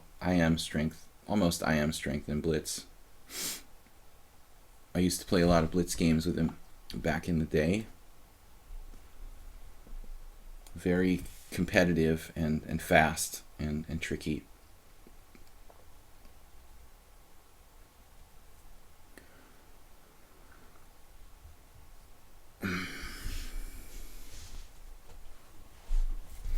Last I heard, he was working for Deutsche Bank in London, but I don't know what the status is now. With Brexit going on. Knight to c6. I don't know where else to put the knight. I could play knight a6 and knight c7. But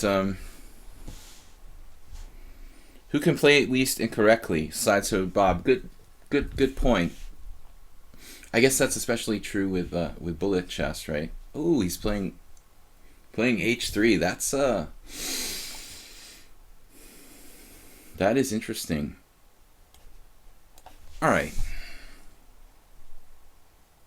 Now basically, Casillas would just hang out, and then like he would even maybe castle queenside at a later date, you know, at the right moment.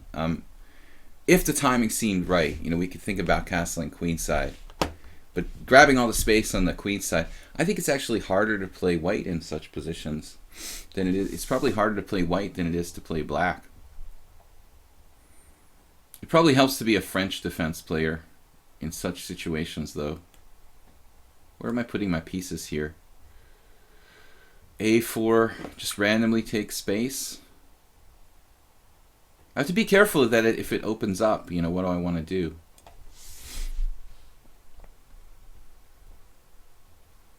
B4. I don't know if this is the right move. It may be a little too inflexible. I wanted to play bishop a6. Maybe that would have been better. Yeah, I feel... because now he can do several different things that weren't possible before. I just try not to play this kind of position on the stream because it's just too difficult for both sides, honestly. With this time limit, I mean, trying to play this kind of position seems almost silly.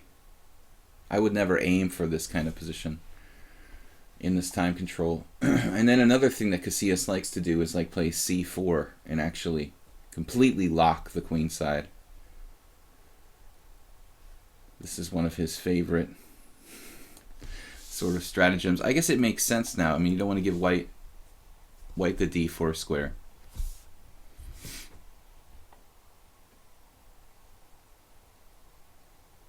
For the knight, if I played pawn takes pawn or something, he has a really good outpost, Steinitzian type of outpost for his knight on d4. I mean, it's obviously risky for black in the sense that my king is in the center of the board. But I'm not a French defense player, and you know, Adrian is, Muleskinner is. If you're a French defense player, then I guess this kind of position isn't so bad. Queen f2. And then we can think about, well, what's white trying to do? You know, he wants some kind of sacrificial attack. How do you even like choose a move at this point? A4, I guess. You can't play g4. I mean, knight g5 is possible, but I can always like protect myself with something like knight to d8. We're threatening to lever the queen side now. And what would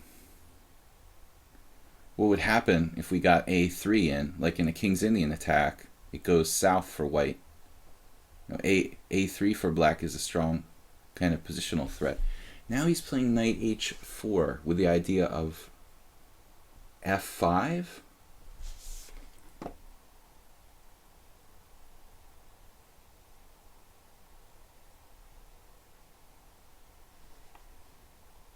Bishop takes d5.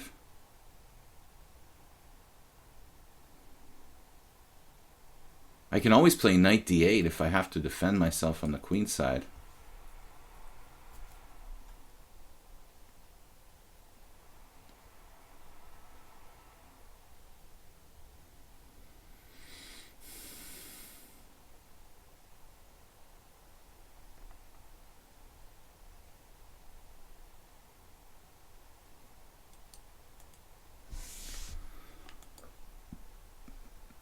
Knight f8 is interesting.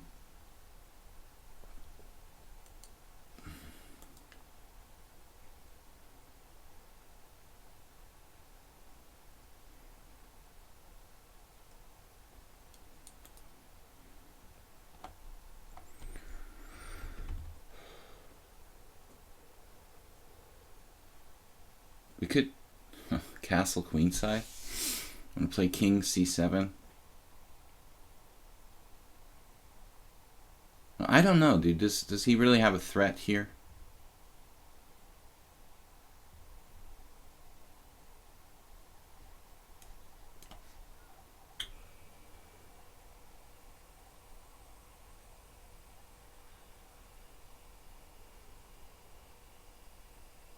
See, this is the kind of chess that I just don't like to play, to be perfectly honest. the whole position is locked. You need 3 hours for both sides to play the position correctly. It's guaranteed that we're just going to make a lot of bad moves in time pressure, and that's going to be the end of the game. A whole bunch of bad moves by both sides, and someone makes a blunder and it's over.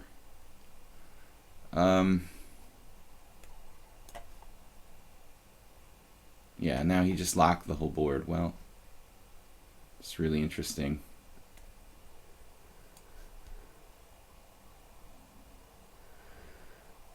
It's like checkers. We should play checkers instead of chess, probably here.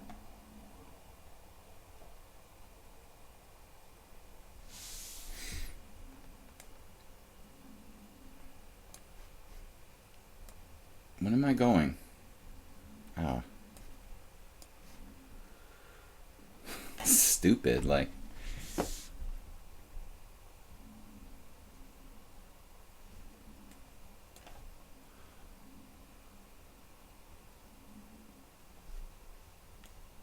I'm going to evacuate over to the queen side. I'm just going to offer a draw. He doesn't have to accept it. It's up to him. Wow. I don't really, want to play this position, to be perfectly honest. I feel like we should play some other games. We'll play checkers another day. Mule Skinner. But the object of today is chess. So Ayesta is white.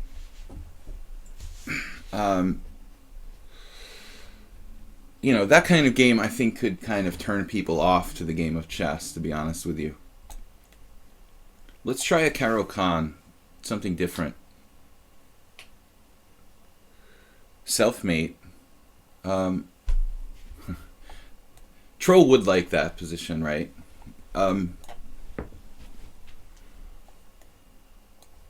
You're probably the only other spectator who really likes that variation. Ayeste playing the exchange variation against the Caro Kann. This is a line that is okay for white. I've seen some recent games where white's experimented with other moves, like knight e2. I think I saw h3. Bishop f4 is the main line. And there are other ways for black to play, like g6. I think Spinal Tap Chess did some analysis on that.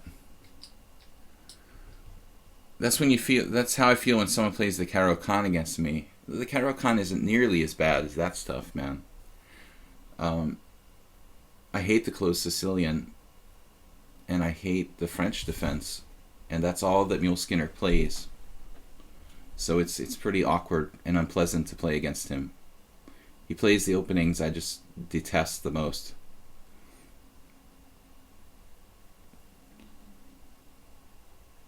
The boringest opening in chess.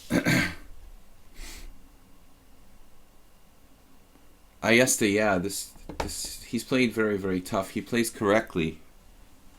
It's a very correct style, Ayeste. I was wondering if you've been trained classically by a strong player, like when you were young, because you seem to have a very, very well principled kind of style for your rating level. It seems like he had a good chess teacher, who taught him to be very fundamental.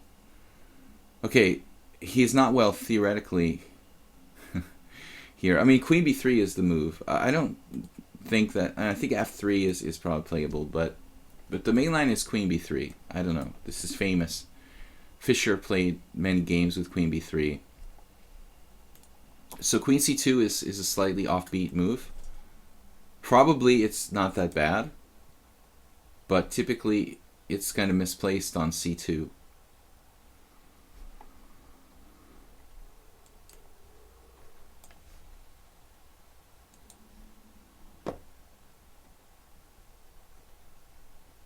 One could also play bishop to d6, but it's just trading pieces. I mean, objectively, it's probably a good move. It's a safe move for black, trading pieces and maybe equalizing. But if you want to play for a win, I kind of oftentimes prefer to avoid going bishop d6 and trading pieces.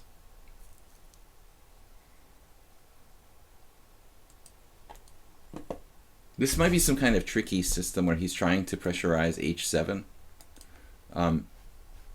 directly.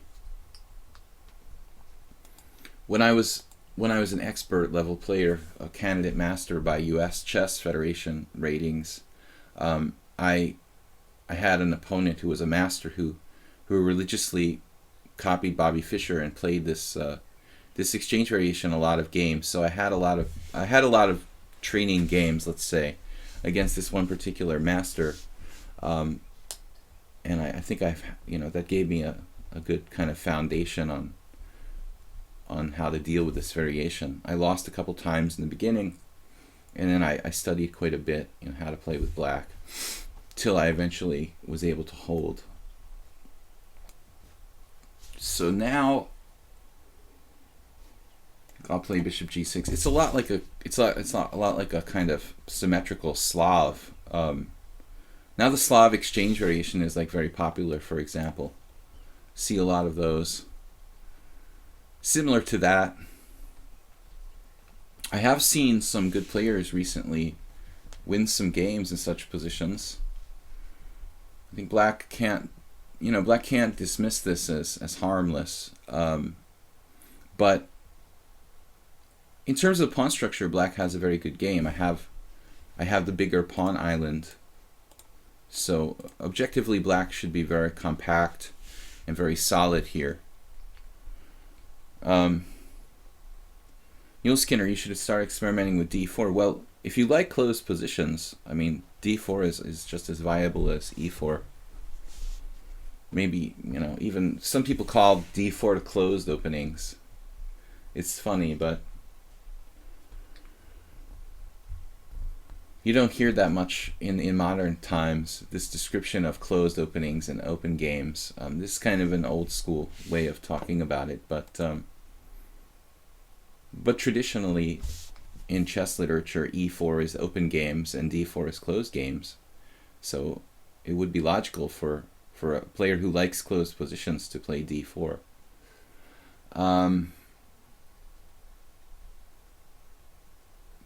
But I'm thinking about Ayesta. I think that he's very principled, plays like an ultra solid kind of style, like he was taught that way to play when he was a kid. Maybe he is a kid. I actually don't know, but he's just really, really correct, like very principled and solid. Now a6. It's equal. But I always have hope in these kind of positions. It may seem boring, but it's not as boring as the last game. It's not as locked, and there is some dynamism in the pawn structure. There's imbalance in the pawn structure. It's not symmetrical. It's not totally locked.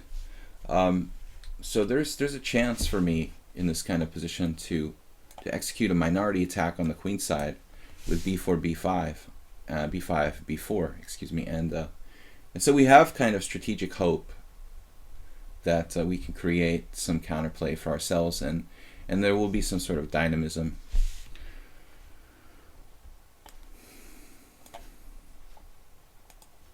It's basically, let me get rid of this arrow, man. I hope I don't make a move. It's basically a Queen's Gambit exchange variation with colors reversed. We had another player who was very good at these structures, Kyriakos. I had a number of games with him where he seemed to enjoy playing the white position. Here I would think would be sort of torturous. Like, not too many people enjoy having the opponent get a strong minority attack on the queen side. I mean, it just looks like black is slightly better here. But certain players just don't mind, playing this kind of position with a static weakness on the queen side. This minority attack, he's either going to have an isolated pawn on d4, a backward pawn on c3, as is the case here. I think this is kind of a thankless position for white. Now here you have your choice. Do I want to play against a backward pawn on c3, or do I want to play against an isolated pawn? I mean, I'm kind of leaning toward exchanging pieces here to reduce white's chances for counterplay.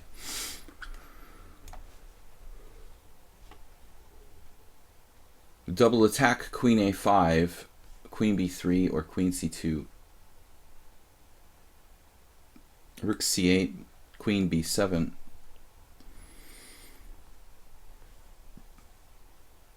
So I need to be careful about how I set this up. Now, maybe trading pieces isn't such a bad idea anymore. The bishop is really starting to get on my nerves. So let's change our strategy as far as like good bishop, bad bishop. And now that he's got a static weakness,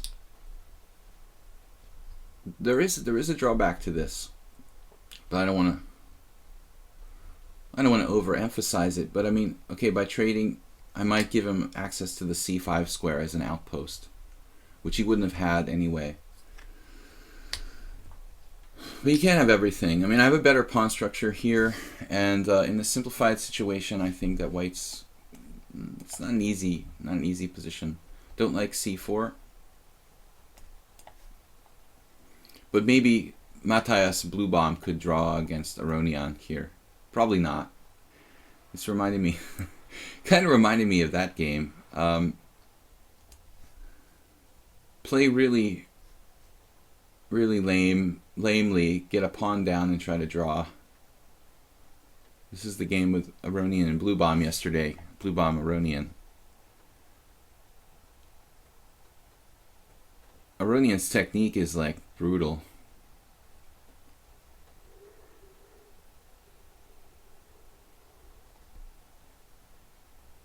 Now rook c8 isn't good. Tie him down. Basically, when you have a better pawn structure, you want to simplify, and the weaknesses become more magnified. Unfortunately, my a6 pawn is also not that easy to defend in some lines. We're slightly better, but this is not a winning position per se. Black has a lot of work to do.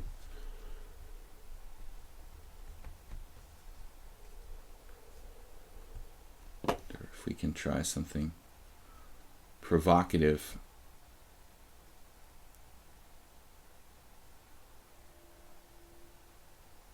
I heard the train coming. I was going to play knight h5, but honestly,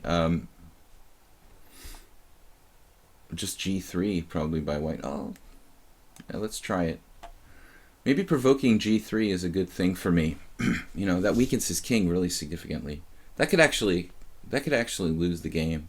Two weaknesses, king side. It looks like Korchnoi Karpov game. Two weaknesses. There it is. I mean, that's gonna maybe be difficult for white now with that king side being ultimately weak and the pawns isolated. I have an isolated pawn too, but I think the second weakness is really significant in this type of position. What happened? Oh my God. I thought I lost on time. You dropped a piece and resigned. I almost had a heart attack because I thought I lost on time again. I can't believe I did that. That reminds me of a game. Thank you for the game. The other day I was playing a tournament here on lichess, and it was a blitz, and I've been playing mostly blitz tournaments on lichess, and I played in this one increment tournament, and then the next I turned around and played a sudden death 5-0, and I was playing one game in the 5-0, and I still thought it was increment, and I'm used to streaming with increments, and I had one game where I just like lost on time, and I was like, what? And I thought I thought there was an increment, but there wasn't, so I was surprised. I was like, I can't believe I thought for 3 seconds there, and no, it was or 2 seconds. It was just like I just flagged because I didn't know where I was. Richie, I decided to play d4 against Arsenal fan Richie. He plays e4 himself, and so I thought he's maybe more uncomfortable against in d4 kind of positions. If you take an e4 player, I would think that they would defend better against e4, their own opening, than they would against others.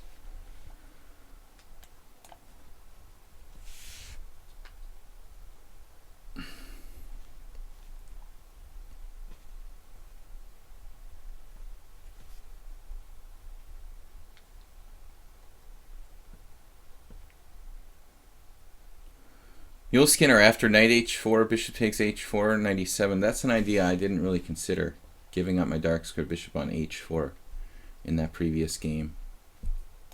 All right. Rubinstein variation of the Nimzo Indian. I haven't played in ages, but I was prepared to play this with black last week. My opponent did not go into this variation.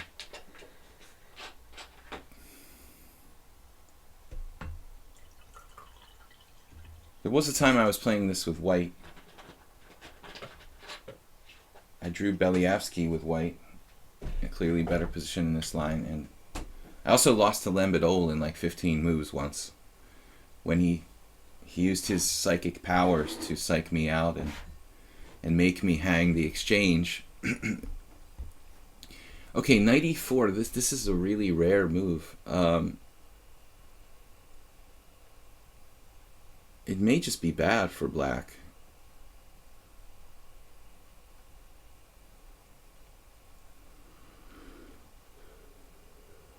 Queen c2, queen h4. Is that really a variation? No, then I play g3, right? And I just went up. No, I don't. That's odd. And I don't recall this line. Queen c2, queen h4. Okay, I mean, that's probably a situation where I can do some move like knight f4 and the queen is strangely placed. I don't really think that's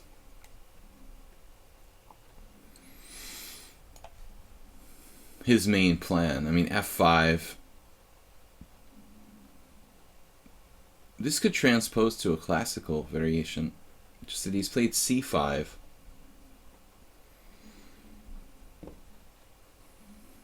Now f3, queen h4 check, g3.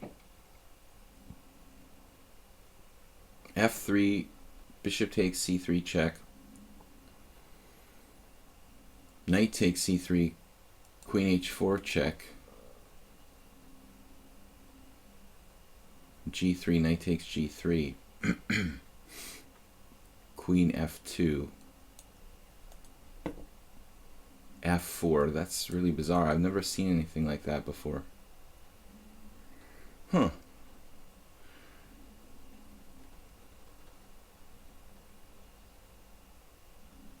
a3, bishop takes, knight takes, queen h4. What am I talking about? I'm talking about something else. f3, bishop takes c3, knight takes c3, queen h4 check. g3, knight takes g3, queen f2, f4. I've never seen anything quite like that before. Odd. But there I would have, wait a second, I would have bishop g2, wouldn't I? Winning material. Yeah, let's not panic.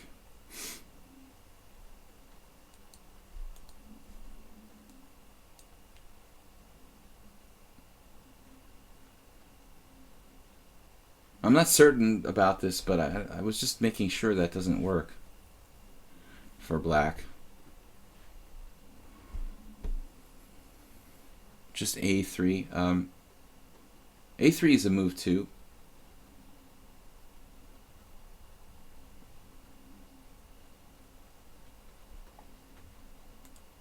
But a3 is not as constructive, and it's not as constructive a move as f3.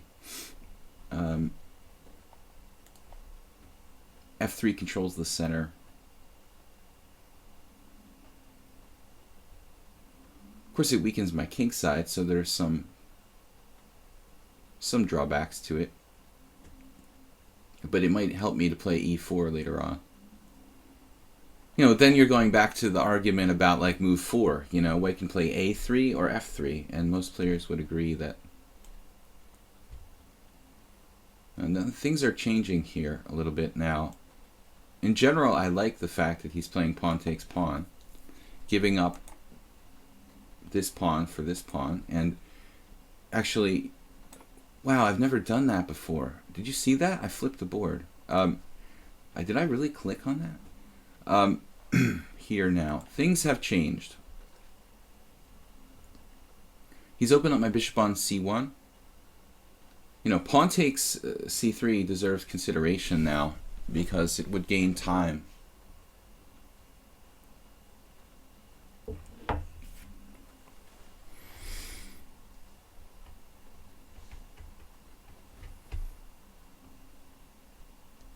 It would gain time and strengthen my center.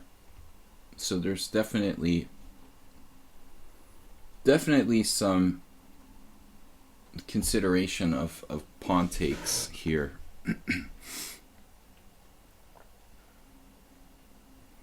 On the other hand, I think there's nothing wrong with the natural knight takes. Maybe black plays knight to c6 there. Then bishop e3.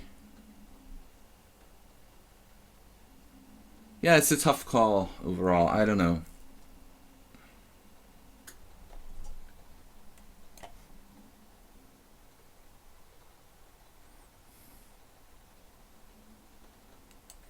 Decided to play more dynamically here. It's certainly possible to take either way, but I like strengthening my center. I don't think that my doubled pawns are all that bad. It's going to take him time to put pressure on the doubled pawns. I certainly play black in the Nimzo myself. You could play c5 even to avoid having my pawn fixed.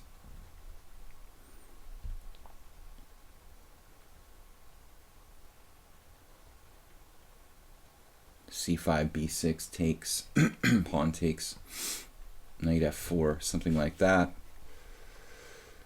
c5 or no c5, it feels a little slow. We should play more dynamically. All right, let's just play more sharply. I've been facing a lot of bishop f4s, knight f4s. I lost 2 games where my opponent played knight f4 in Queen's India Nimzos 2 weeks ago. The only games I've lost this year, basically, were both games where my opponent played knight f4. So I don't know what it means, but it could be a sign. So we'll play knight f4.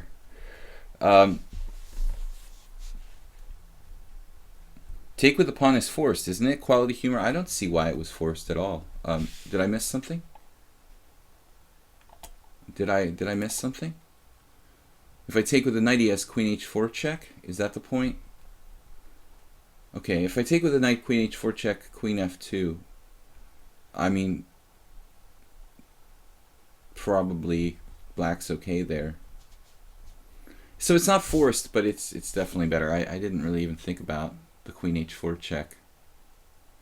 I'm sure that's playable for white, but yeah, it was more dynamic to take with the pawn. But she playing a Dutch. d6 is risky. He's kind of weakening himself.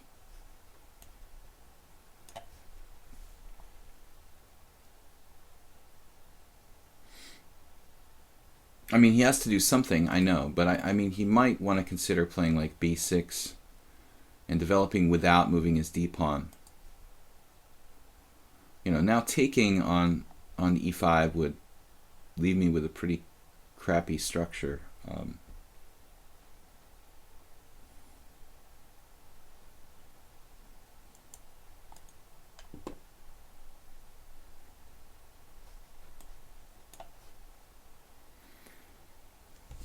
Starting to feel a little bit like a Sicilian defense. I do have a pawn on c4 though. Well, that happens. You don't really get doubled pawns on c4 and c3 with white in the Sicilian defense, though. So far, Richie's played okay. Now he's putting tension, increasing the tension on the position. I have to play dynamically here.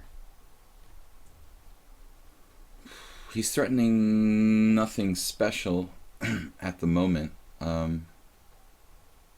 Could take on e7. I don't really like it. Generally, I like to keep the tension in the position when I have the option to do so. It's impressive how fast he's played. He's used 2 minutes less than me and has a relatively equal position, using half the time, well, a little less than half the time I've used. He's 600 rating points lower and holding his own. You know, I was talking about this in another game. I mean, technically, if I'm playing somebody who's 400 points lower than me, I should be winning like 100%. Well, not 100%, but like 95% of the time against someone who's 400 points lower, statistically. All right, now we have to watch out for our d4 pawn. He's made my life a little bit awkward there. Well, we could take and play f4, actually. I'm not that in love with it, but it's not bad for white. I can also play f4 straight away. So we have a lot of options here.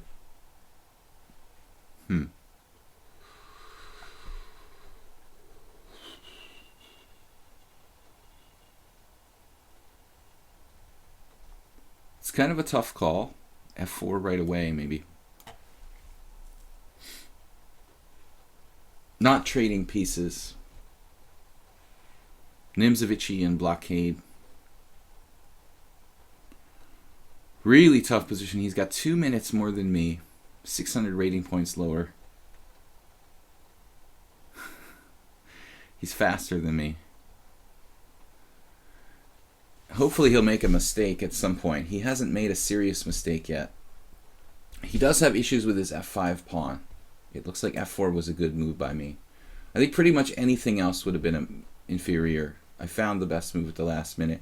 I was about to play bishop f2, avoiding exchanges, and then I considered playing bishop takes bishop, but I think trading pieces helps black, so in the last moment I found this. Now, I was hoping I could win a pawn.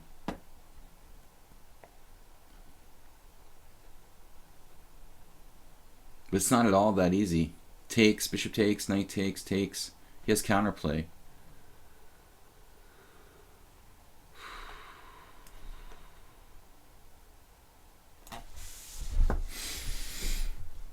He instantly played e4. Now the game will transfer to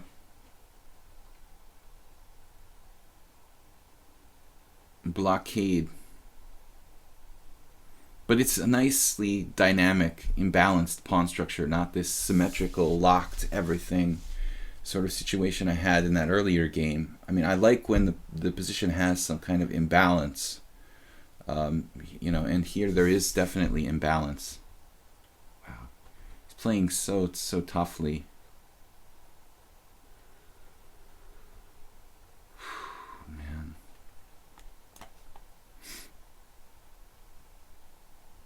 I'd like to play g4 at some point. Man, he's so tough. Black, really? I mean, 1600, 1800. He's... and faster than me, too. Black's still fighting and probably close to equal here. I don't think I have a real advantage. Some spatial advantage, but it's counterplay. There's always counterplay for black here.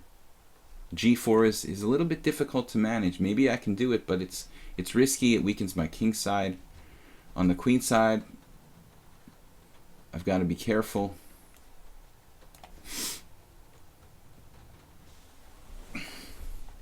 Maybe we can play faster. I reposition my pieces and pawns. trying to get in a5 at some point. He seems like he's kind of playing defensively.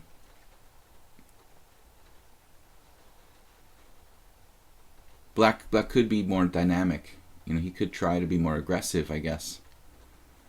You feel like he's just trying to hold everything. Now that's pretty aggressive to go toward the king side. I was thinking knight c6, knight a5 on the queen side. It's going to be hard for him to break my blockade. But actually, I've got to be careful here. Keeping him out of h4. It's a lot like a King's Indian. He's still got a minute more than me. Strategically, he's a good player. It's hard to say about tactics because there really aren't any tactics in this game. Looks like we're making progress though. His bishop exchange on d5, it's not horrifying, but it feels like he made a little concession. It feels like he kind of didn't have to make that exchange. He released the tension in the position, and now white has a space advantage to some degree, with chances of increasing space advantage on both flanks. I can break through on the queen side, maybe g4 on the king side at some point. But I do have to kind of make up my mind here how I'm going to do it. Do I want to play on the king side? Do I want to play on the queen side? I'm in danger of losing on time. Look how fast he is. He's much faster than me. 1800 in blitz. Never ever gets in time pressure. I'm always the one with no time. Why am I always the one with no time?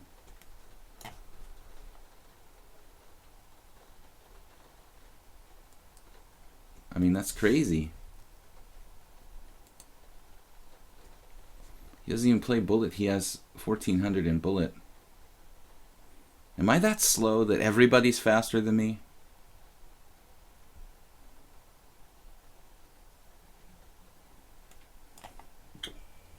Now, I don't know about h4. That was a little bit inflexible. Like, he wants to attack me on the king side. If he opens up the h file... Yeah.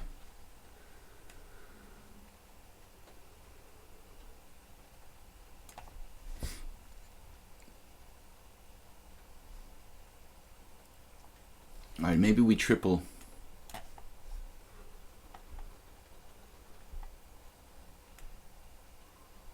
Oh no.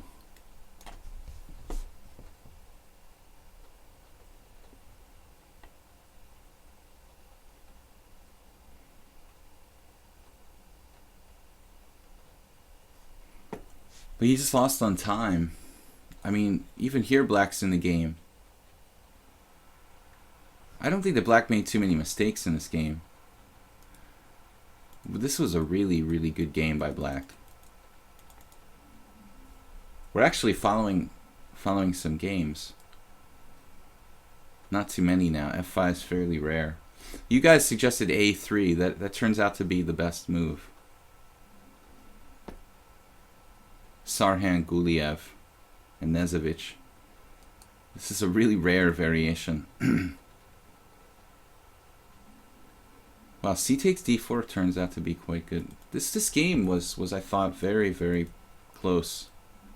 Black played resourcefully. I would have played B6 here, or knight C6 and B6.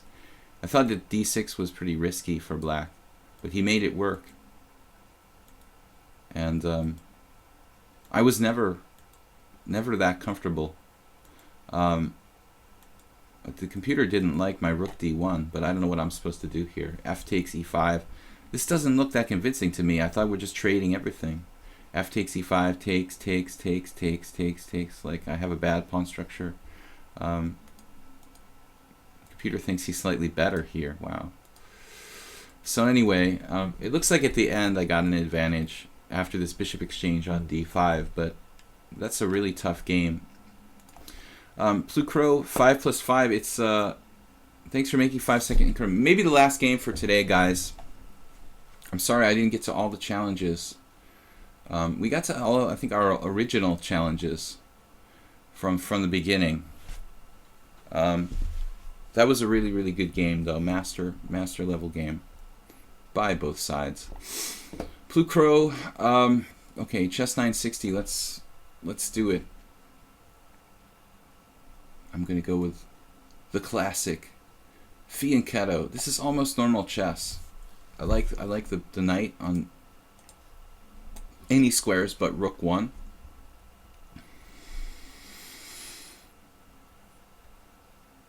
Could be a little awkward castling here.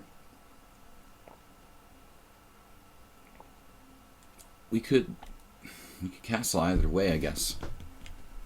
Hyper modern chess 960. Plucro in that last game, I don't think that I was winning. You know, he has knight g4 and he had kind of found some strange solution. You know, I look like I had a space advantage, but when he's playing knight g4, there's all these problems that my pawns, if I take that, I give up one of my bishops and then my pawn is weak. It just looked like it was pretty tough. I don't know what to do here. We're going to want to develop. How about d6? I feel like I'm playing...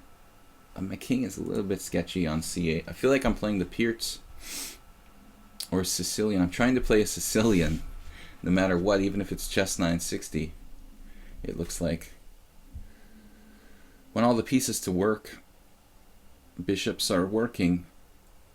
I notice I have a tendency to do that. I seem to pay a lot of attention to my bishops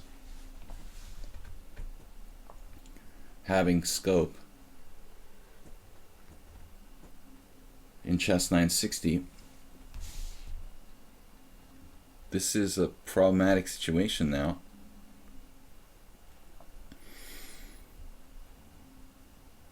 We have a problem, Houston.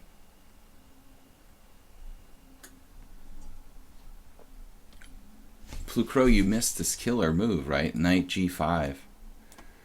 That's the thing in chess 960, that sometimes moves that seem to violate principles are good. I mean, after knight g5, knight f6, e5, I'm just dropping h7. Do I have a mate or something? Mate on e2 would be good. If I get my knight to e2.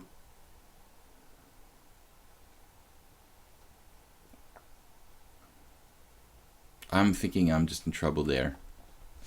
I overlooked the powerful knight g5.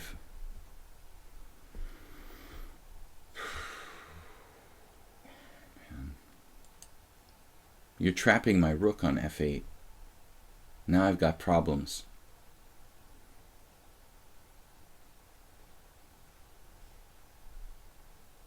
And that means I have to play some kind of idiot move here to stop knight g5 and weaken my position. It's not good. I mean, this is a serious issue. How about... Well, if I stop e5, I guess it's okay, right? So if I play knight c6, knight g5, knight f6, still I'm not sure it's good.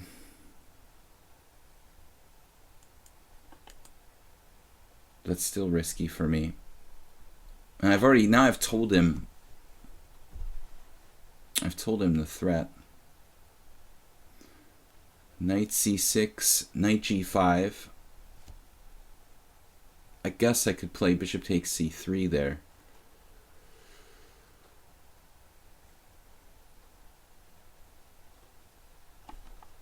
Anyway, I'm running out of time.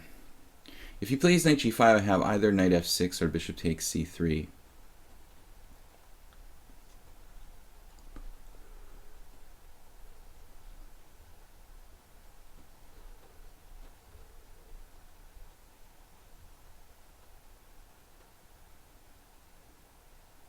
Maybe another defense could be to play bishop d7.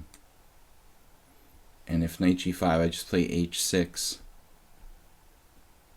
That would have been logical. Because knight h7, now I can move my rook to e8. Probably a more efficient way of defending against this threat of knight g5. I don't want to make a wasteful move like h6 that just contributes nothing to my position other than weakening it. I mean, bishop d7 is a much more useful move that I'll probably make in the future anyway. So, so here I was thinking knight g5, knight f6, e5. He's sort of setting that up with bishop g3.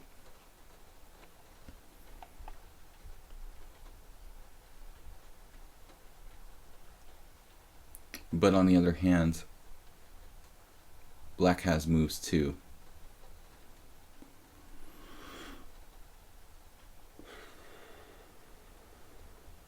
There's ideas of f5, e5. What if I just play knight f6 here?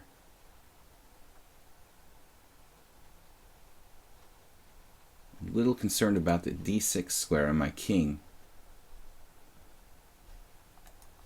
How about f5? f5 is pretty extreme. Knight h6, knight g5 is bad.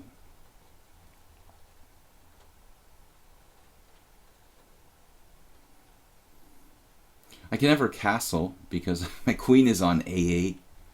It's horrible.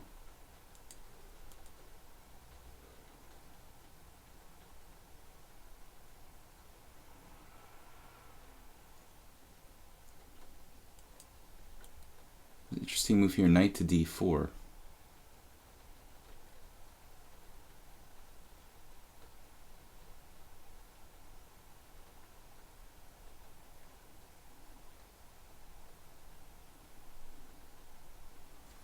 Sorry I'm so silent, guys, but it's hard to come up with a solution. White's position looks very strange. This is uncoordinated. Just kind of a tactical, sort of cheap tactical threat, if you will.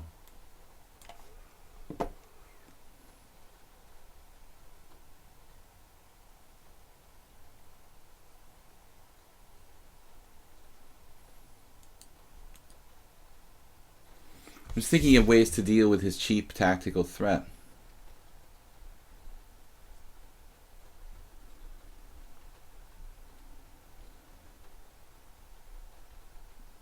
I think his pieces are uncoordinated. I mean, that's pretty strange. Bishop on g3, bishop on h1. This bishop on h1, you know, queen on a1. My queen is on a8 too. But he's going to have trouble with the queen opposite my bishop on a long diagonal. If I can draw a diagonal.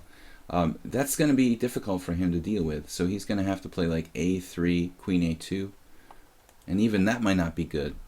My queen, I think, can come out on the long diagonal with b6 and such.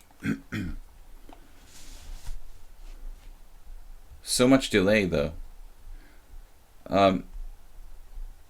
For sure, white seems strategically winning. In the last game, c4 seemed a bit premature. I'm not sure what we're talking about there. So he copied my suggestion. Played a3. I was just talking about a3. Stealing my ideas, Blue Crow. I'm about to lose on time. That's good. That's always good.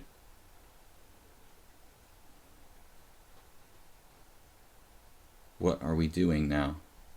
Yeah, let's get developed, man. If queen a2, bishop e6 is friendly. A friendly neighborhood problem. Now he's castle kingside. He surprised me. Okay, this is my big idea here.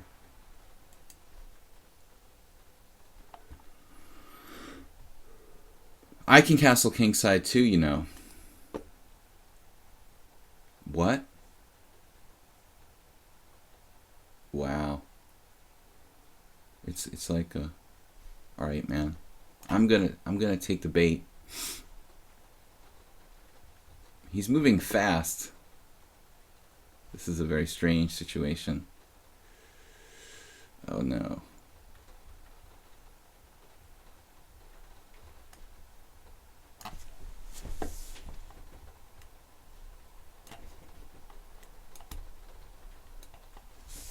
He's commenting.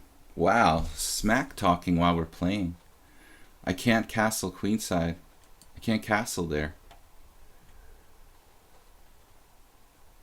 I tried to castle, but I couldn't. I'm not really sure. Why was I not allowed to castle? I just clicked wrong or something.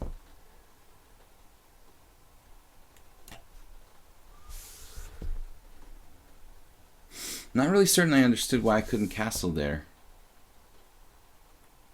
I think I just clicked the wrong way or something.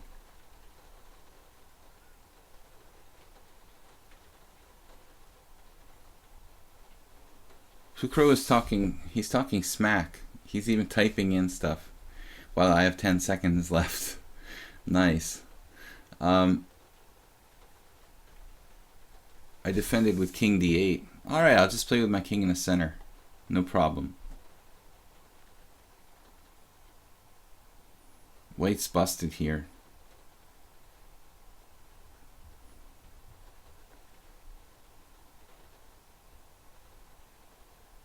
Yeah, I thought you'd play b4. It's a good practical try.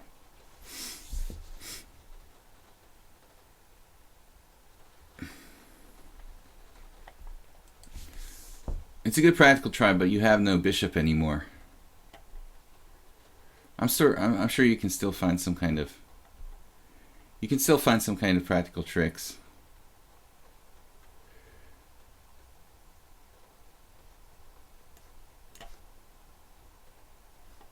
Oh yeah.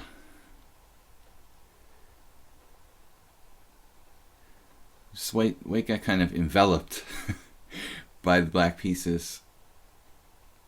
Funny game. A quick look here at the end. What was really going on in this game? So the computer doesn't think knight g5 was all that good. What's the deal? Wow, I must have missed something. e5. D takes e5. F takes e5. Knight d7. Oh, I see. So I can move my rook to g8. You know, I've forgotten that. My rook can move to g8. That's sort of stupid, isn't it? Okay, so it wasn't a big deal.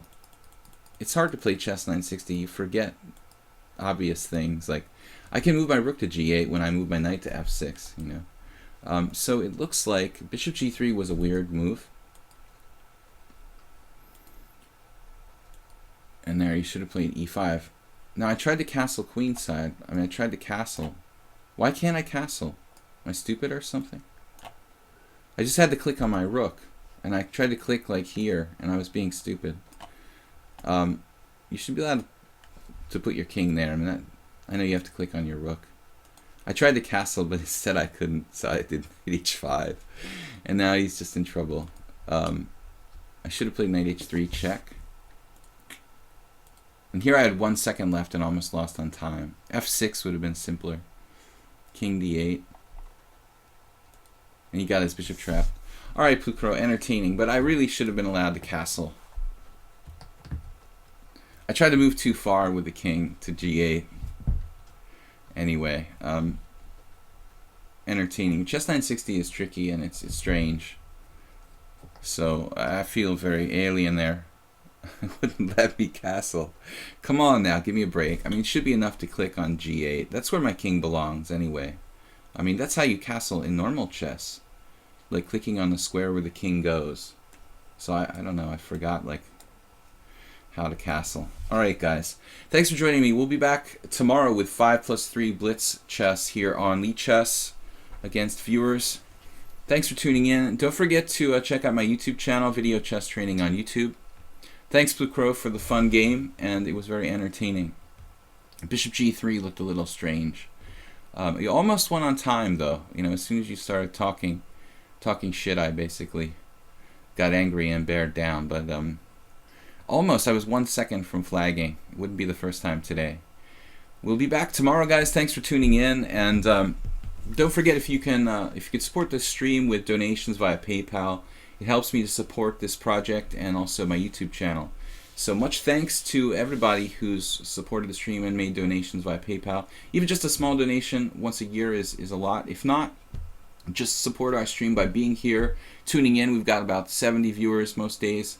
Today was a little bit slower than usual. I think just 55 viewers at the moment, but usually it's a little bit higher. So tell your friends, tune in, play some games, and we'll see you tomorrow. Thanks for joining us. Bye-bye.